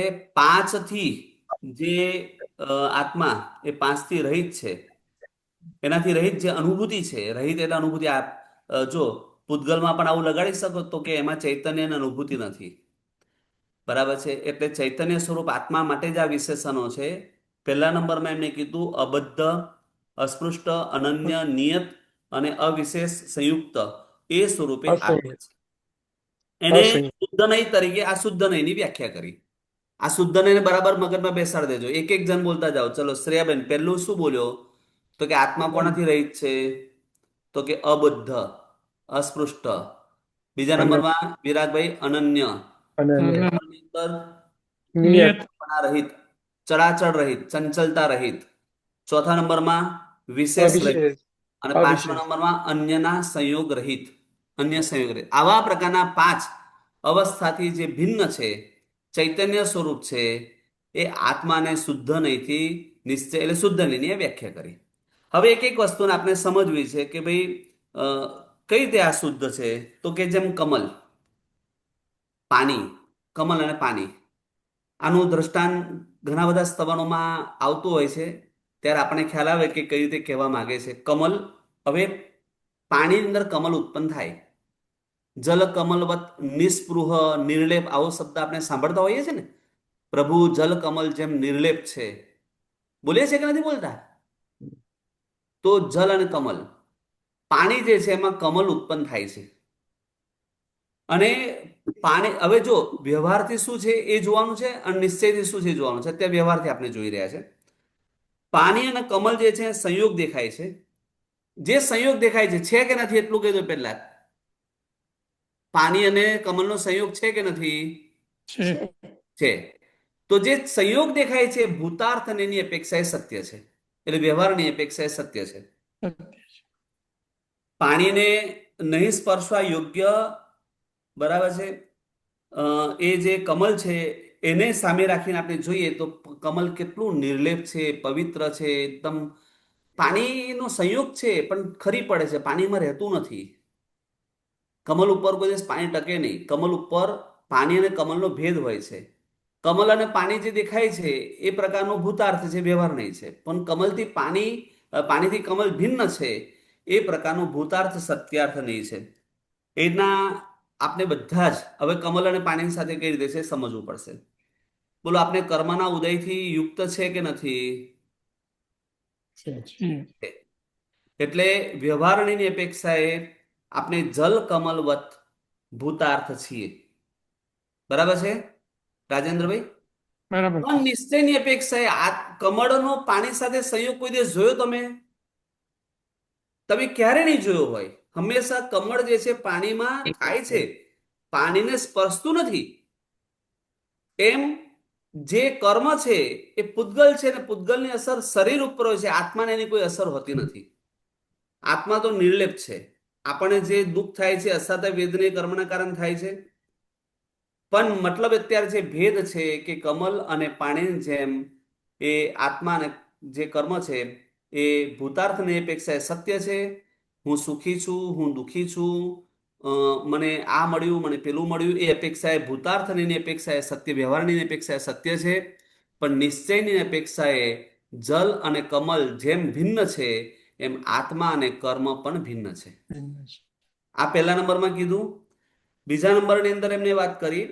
હવે જો આ બધું છે ને એક્ઝામ્પલ તરીકે એ જ આપણે વાત ચાલીએ કે શું લઈએ આપણે, અ, લાકડું લઈએ. લાકડું અહીંયા માટેનું ઉદાહરણ છે, આપણે લાકડાનું ઉદાહરણ લઈએ છીએ. હવે લાકડામાંથી શું બને? ટેબલ બને, લાકડામાંથી કબાટ બને, લાકડામાંથી બેડ બને. આખું ઘર જ લાકડાનું છે તમારું તો. બરાબર ને? અમેરિકાના બધાના ઘર મોટે ભાગે લાકડાના જ હોય છે. હવે જોવા જઈએ તો તમે એમ કહેશો ભાઈ આ બેડ છે, આ સોફો છે, આ ટેબલ છે, આ ખુરશી છે, આ બધી વસ્તુઓ જે છે એ ભૂતાર્થ એટલે વ્યવહારની અપેક્ષાએ ભૂતાર્થ છે તો છે. ભાઈ લાકડું છે એમાં ક્યાં ના પાડવાના હતા? આ ટેબલ છે, ખુરશી છે, એમાં ક્યાં ના પાડવાના હતા? કોઈ મૂર્ખનો સરદાર હોય તો ના પાડે. પણ કઈ ના નહીં અપેક્ષાએ વ્યવહારની અપેક્ષાએ વાત ચાલી રહી છે. નિશ્ચયની અપેક્ષાએ તો અલગ વાત છે. તો વ્યવહારની અપેક્ષાએ શું કીધું કે ભાઈ આ લાકડું છે, આ ટેબલ છે, આ ખુરશી છે, આ બધું જે છે એ પર્યાયો છે, આપણે લાકડાના પર્યાયો છે.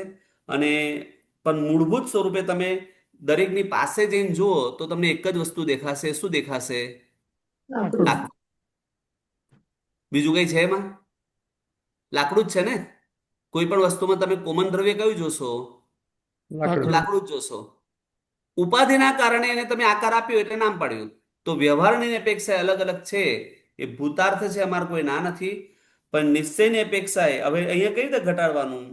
તો કે જેમ લાકડાના આ બધા પર્યાયો છે, લાકડું દ્રવ્ય મુખ્ય છે, એમ હું એકેન્દ્રિય છું, હું બેઇન્દ્રિય છું, હું દેવ છું, હું નારક છું, હું તિર્યન છું, હું મનુષ્ય છું, હું કૂતરો છું, હું વાંદરો છું, હું ઊંટ છું, ગાય છું, ભેંસ છું.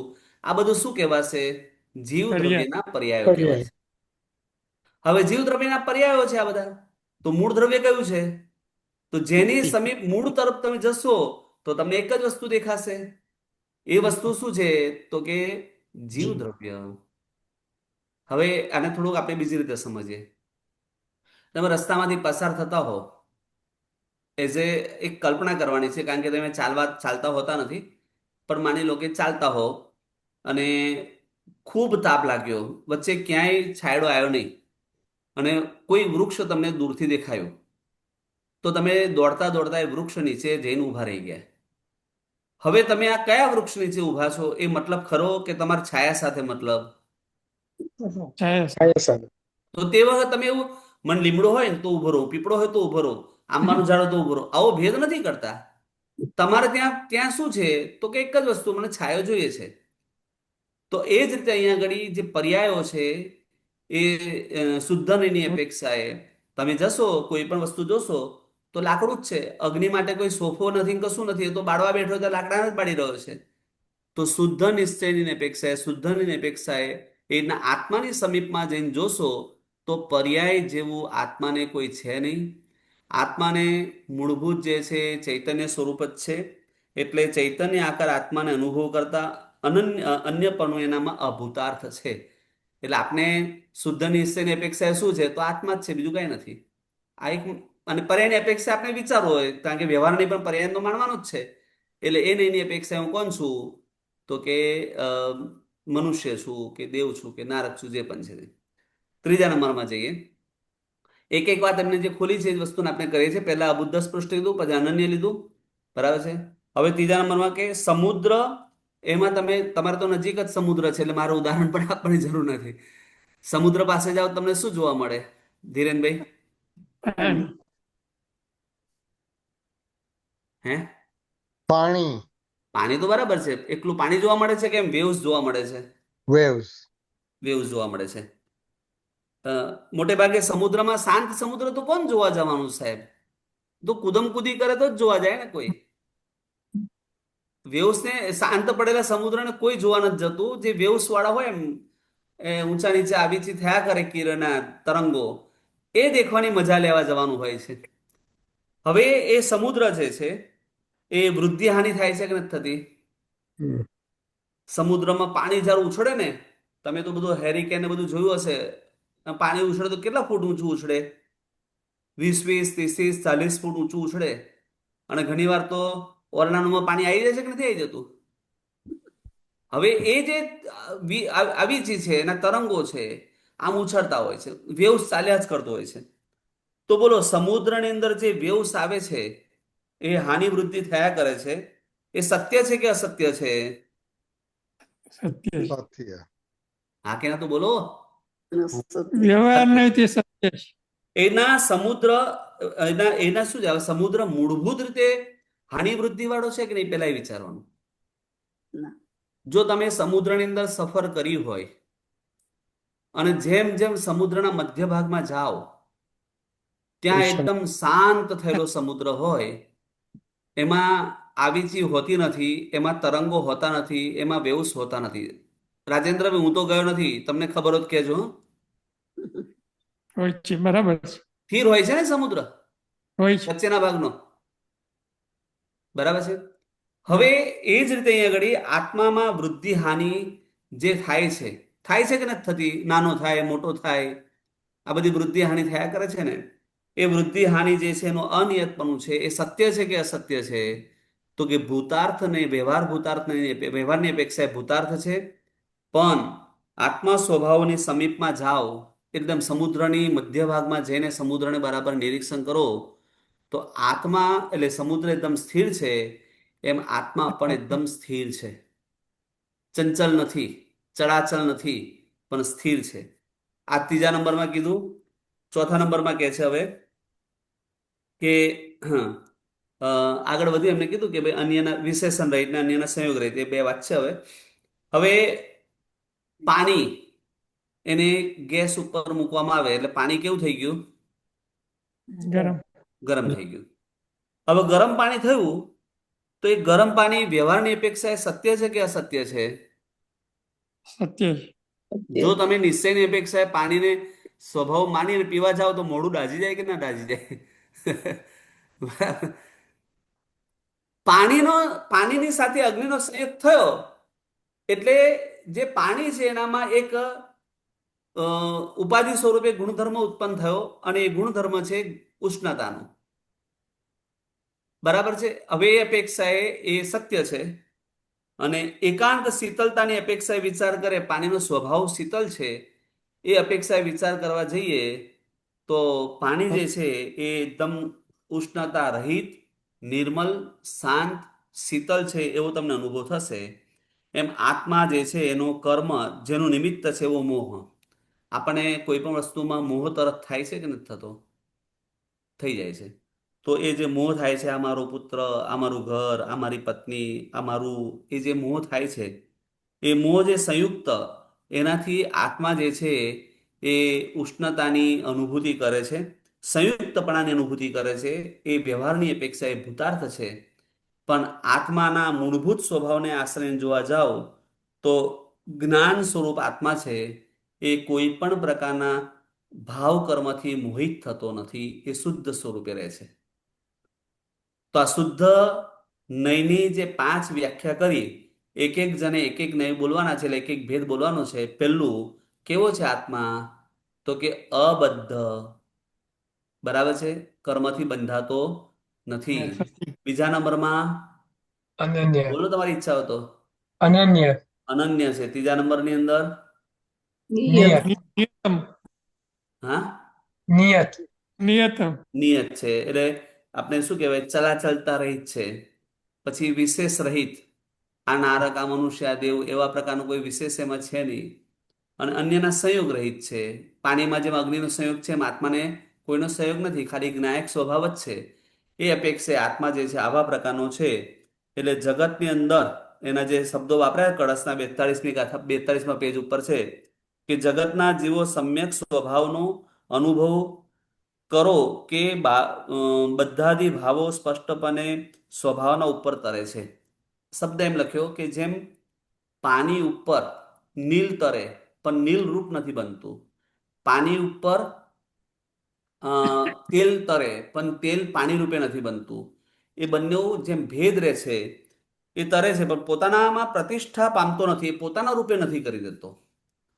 જ્યારે એકાકારપણું આવી જાય, જીવ દુઃખી થઈ જાય અને દુઃખમય રૂપે લાગે અને એ પેલો નહીં ભૂલી જાય, તો એ અનુભૂતિમાં અલગ આવશે. કારણ કે દ્રવ્ય સ્વભાવ નિત્ય છે. જીવનો દ્રવ્ય સ્વભાવ જે છે, એટલે દ્રવ્ય જીવનો સ્વભાવ જે છે જ્ઞાનમય નિત્ય છે. અને આ ભાવો જે છે બધા કેવા છે?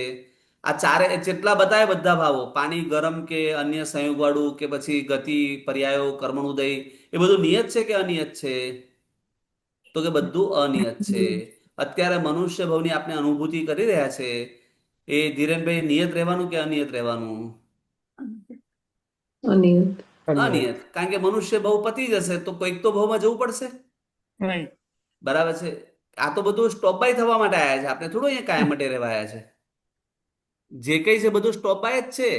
ખ્યાલ કે ના? કા એ છોડીને આપણે જાય કે આપણે છોડીને જાય, બેમાંથી એક તો નક્કી જ છે. એટલે જેટલું આપણે લિપ્તતા છે એ બધું જ અનિયત છે, પણ અનિયત માનવું અઘરું છે સાહેબ. એટલે મિથિલા જે નગરી છે એ જ્યારે બળતી હતી ત્યારે નમી રાજર્ષિને કહેવામાં આવ્યું કે તમારી મિથિલા નગરી બળી રહી છે. ત્યારે નમી રાજર્ષિએ શું કીધું? મિથિલા નગરી બળી રહી છે એમાં મારું કશું મારું બળતું કાંઈ નથી. નહીં.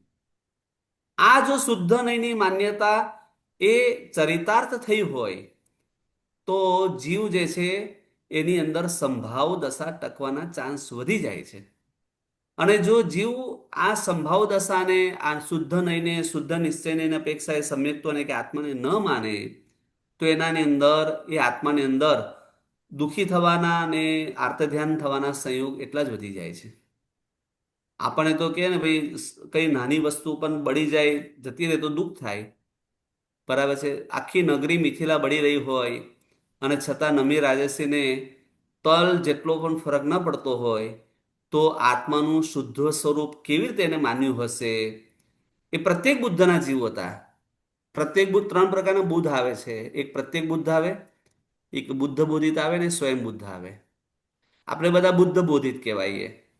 પ્રત્યેક બુદ્ધના જીવને કોઈના ઉપદેશની જરૂર ના પડે, એને સ્વયં જ બોધ થઈ જાય.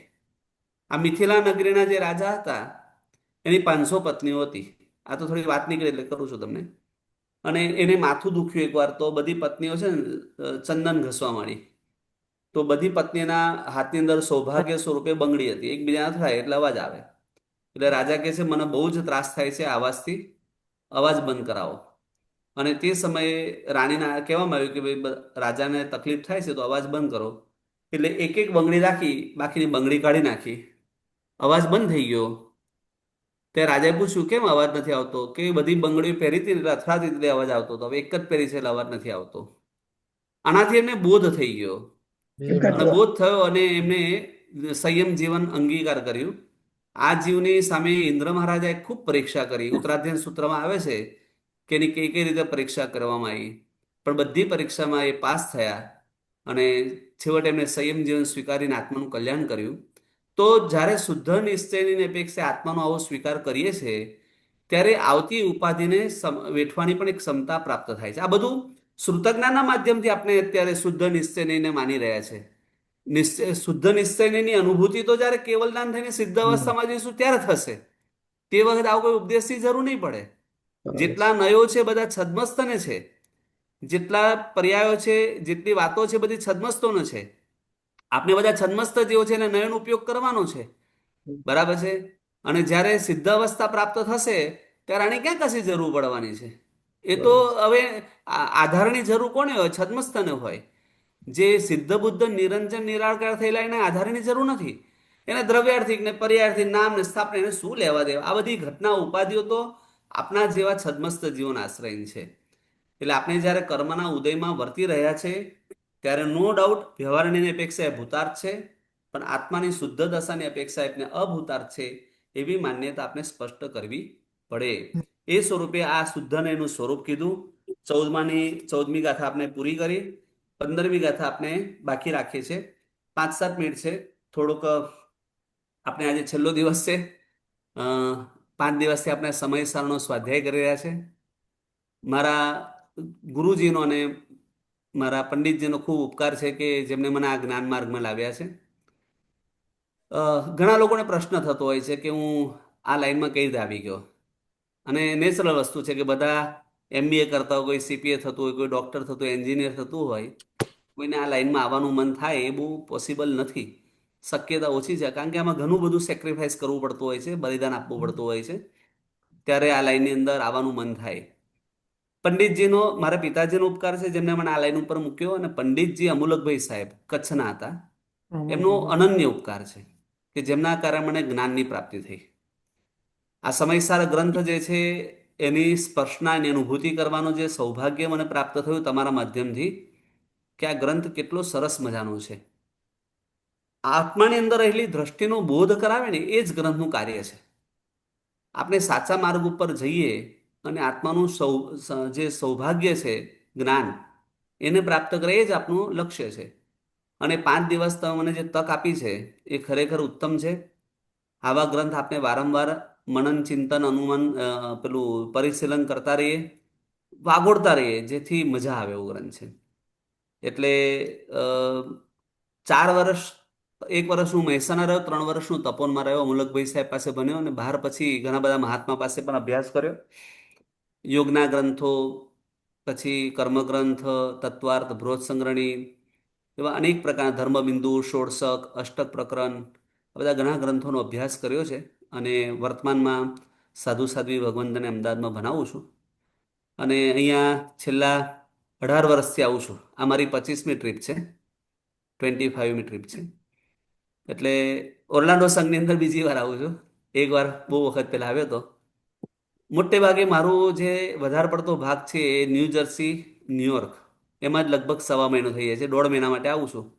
15 દિવસ પછી વોશિંગ્ટન ડીસીની બાજુ એક ગોઠવું છું. પણ આ રીતે 50 દિવસનો મારો પ્રોગ્રામ હોય છે. આ વખતે 80 દિવસનો પ્રોગ્રામ થઈ ગયો છે. અને ઓર્લાન્ડો સંઘે મને જે આમંત્રણ આપ્યું, બોલાવ્યો, સ્વાધ્યાય કરવાની તક આપી, બધાનો ખૂબ ખૂબ આભાર. આપને પરસ્પર સાધનાના, આરાધના માર્ગથી મોક્ષ તરફ જઈએ, એ જ આપણે શુભેચ્છા પાવીએ. કોઈને કંઈ પ્રશ્ન પૂછવો હોય, કંઈ જાણવું હોય તો આપણે 2 મિનિટ વાત કરીએ, કારણ કે આજે છેલ્લો દિવસ છે. પછી કાલે હું માયામી જવાનો છું. 5 દિવસ ત્યાં છું, પછી ટેમ્પા છું, ત્યાંથી વોશિંગ્ટન ડીસી, ત્યાંથી સન ફ્રાન્સિસ્કો, ત્યાંથી ક્લિવલેન્ડ ઓહાયો પર્યુષન, ત્યાંથી ન્યુયોર્ક, અને પછી ત્યાંથી ઇન્ડિયા. આ રીતનો મારો પ્રોગ્રામ છે. તો સમીરભાઈ, આગળની તમારી ટ્રીપમાં તમે સમયસર જ ચાલુ રાખશો કે બીજા બધા ગ્રંથો છે? ખબર નથી અત્યારે તો. તમારી શું ભાવના છે? તમને બધાને પહેલા તો તમને ગમ્યું છે, હા કે ના કહો એટલે ખબર પડે. Oh yeah, yeah. I mean, this is the first time ever કે Okay. અમે સમયસરનો પહેલી વાર અમને કોઈ આવી રીતે બોધ આપ્યો, અને હા, અમે ખૂબ ખૂબ ઋણી છે ના તમારા. ડેફિનેટલી આપણે આગળ આ ગ્રંથ ચાલુ રાખવો હોય તો છે જ. કર્તા, કર્મ, પુણ્ય, પાપ, બધાના 9 તત્વો જ છે આની અંદર. હા, બરાબર છે. બરાબર છે, આપણે લઈ શકીશું નેક્સ્ટ ટાઈમ. પણ મને ખ્યાલ છે ત્યાં સુધી મારો અનુભવ એવું કે છે કે આપણે જો ગઈકાલનું આજે નથી વાંચતા તો આવતી સાલ સુધી ક્યાં યાદ રાખશું? એક તો પ્રશ્ન મોટો એ છે. હા, એ બરાબર છે, પણ આગળ જે આવે છે કે એક દ્રવ્ય બીજા દ્રવ્યનું કરતું નથી, આજના લેક્ચર પરથી એની દ્રઢતા બહુ વધારે થઈ ગઈ. બરાબર કે છે. જે ઘણીવાર આપણે ઉપરછલ્લું સાંભળ્યું હોય કે બરાબર સમજા ન હોય, પણ આજે જાણે ઓલો ટકોરો પડતો હોય ને, that's બરાબર છે. exactly. એટલે હવે ના, ચોક્કસ સમજાય આપણે છે કે વિચારશું આગળ. આવતી સાલનો પ્રોગ્રામ થશે, સંઘને જણાવીશ જે પણ હશે પ્રણે. બરાબર છે. બોલો, કઈ પ્રશ્ન છે બીજો કઈ? એક એક પ્રશ્ન છે, કલિકાલ સર્વજ્ઞ એનો મિનિંગ શું થાય? લતાબેન પૂછી રહ્યા છે. હા. અચ્છા. કલિયુગ એટલે ત્રેતાયુગ, સતયુગ, કલિયુગ, એવા બધા યુગોના પ્રકાર છે. કદાચ તમને ખ્યાલ હોય હા. તો સતયુગથી શરૂઆત થયું, ત્રેતાયુગ આવે, દ્વાપર યુગ આવે અને કલિયુગ આવે. 4 યુગ છે આપણે ત્યાં. અત્યારે આપણે જે જીવી રહ્યા છે એ કલિયુગ છે. અને કલિયુગની અંદર એટલે એટલો બધો ખરાબ કાળ કહેવાય કે જેની અંદર સારી વસ્તુ ડે ટુ ડે નીચે જશે. જેટલી આજે ગુલાબની સુગંધ હશે તો આવતીકાલે એ ગુલાબની સુગંધમાં અનંત ગુણહીનતા આવશે. એમ દરેક ઉદ્ગલ દ્રવ્યો જે છે એના મૂળભૂત સ્વભાવથી અનંત ગુણ હાનિ થતી જાય. જ્ઞાન પણ એટલું ઘટતું જાય. પૂર્વધરો કે પછી શ્રુતધરો વિદ્યામાં ન હોય એ સમયમાં કલિકાલ સર્વજ્ઞ એટલે એ કલિકાલની અંદર, કલિ નામનો જે કાલ કહેવાય, ત્રેતાયુગ, સતયુગ, દ્વાપર યુગ, એની અંદર કલિ નામના કાળની અંદર આ જે આચાર્ય છે એ સર્વજ્ઞ જેવા છે. જેવા છે. હા, કલિકાલની અંદર સર્વજ્ઞ જેવા એટલે સર્વ વસ્તુને જાણનાર છે. આવું ટાઇટલ હેમચંદ્ર સુરી મહારાજને મળ્યું છે, કલિકાલ સર્વજ્ઞ. બીજા કોઈને મળ્યું હોય મને ધ્યાનમાં નથી, પણ કુંદાચાર્ય એ માટે કલિકાલની અંદર સર્વજ્ઞ, સર્વ વસ્તુને જાણતા હોય, બધાનો જવાબ આપી શકતા હોય, એ જ છે એ સર્વજ્ઞ કહેવાય. એટલે કલિયુગમાં સર્વજ્ઞ. કુંદાચાર્ય ને કલિકાલ. હા, તો એ પણ સર્વજ્ઞ જેવા જ કહેવાય ને. એ કારણ કે એને આવા માટે. દ્રવ્યોને જાણનાર અને માનનાર કોણ છે? હમ. બહુ ઓછા જેવો મળે. એટલે તમને બધી આટલી તલસ્પર્શી વાત કરનાર કોણ છે? આજે આખું જગત પુણ્ય પાપની વાત કરતું હોય, જીવ અજીવની વાત કરતું હોય, આત્માની વાત કરનાર કોણ છે? તો કુંદાચાર્ય કે બીજા, આ તો ટાઇટલ તો દરેક આચાર્ય ભવનને આપવા પડે એવા છે. હમ કારણ કે એ સમયની અંદર જે આચાર્ય ભગવાન જ્ઞાનની ગંગા વહાવી છે એ બધા તે સમયમાં કલિકાલ સર્વજ્ઞ જેવા જ છે. હમ હમ થેન્ક યુ. સારું. બરાબર છે. બોલો બીજો કોઈ પ્રશ્ન? મને ક્વેશ્ચન છે એક આપણે તમે સંકલ્પ વિકલ્પનું હમણાં કીધું હા સંકલ્પ વિકલ્પનું તો આપણે સંકલ્પ વિકલ્પ તો આખો વખત થયા કરે છે તો આત્માનું જે તમે ગુણો કીધા કેવી રીતે યાદ રાખવા all the time when you have સંકલ્પ વિકલ્પ ગોઈંગ ઓન. સંકલ્પ અને વિકલ્પ મંદ કરીએ ને તો થાય. સંકલ્પ અને વિકલ્પ જેમ કે ઉદાહરણ તરીકે માથું દુખ્યું, બરાબર છે, કર્મનો ઉદય વિચારીએ તો આપણે એમાં લેપાઈ જઈએ તો એ સંકલ્પમાં ગયા. અને જો એ છે ને એ આપણી અત્યારની અવસ્થા પ્રમાણે આપણે કેટલું આમાંથી તારી શકીએ બહુ અઘરું છે. બરાબર છે. કારણ કે શુદ્ધ નિશ્ચયની દ્રષ્ટિ એ કેળવવી બહુ અઘરી છે, એટલી સહેલી નથી. એટલે એનો અભ્યાસ કરવો પડે.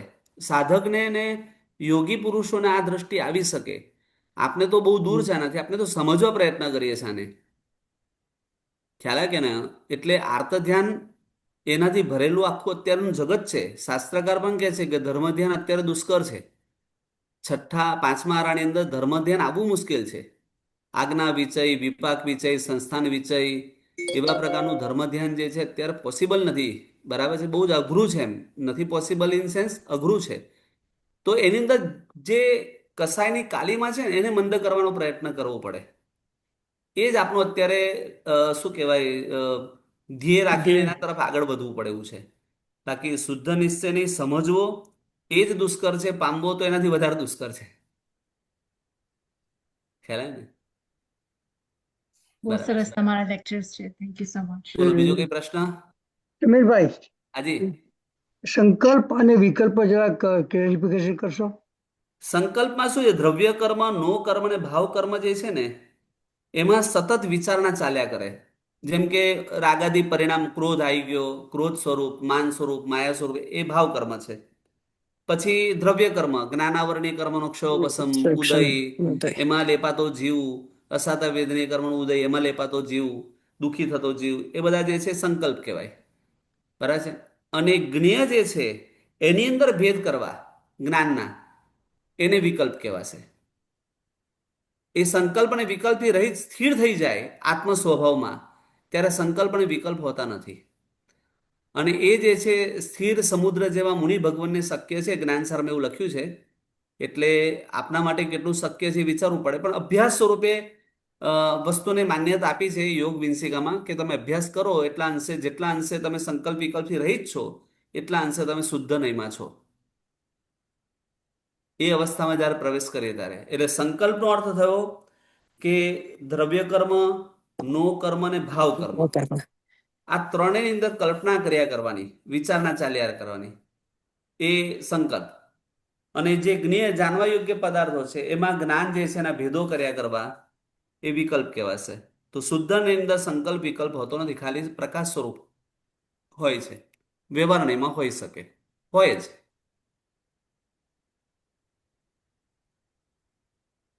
બરાબર છે? બોલો બીજા કોઈ જ્ઞેયોમાં પ્રશ્ન? જ્ઞેયોમાં ભેદ કરવા એટલે રાગ દ્વેષ કરવો એ બરાબર કે નહીં? નહીં, તમે એવું ભેદ કરવાની જરૂર નથી. તમે ગુણસ્થાનથી પણ ભેદ કરી શકો. રાગદ્વેષથી ભેદ કરીએ છીએ ને એ તો નો ભાવ કર્મમાં જશે.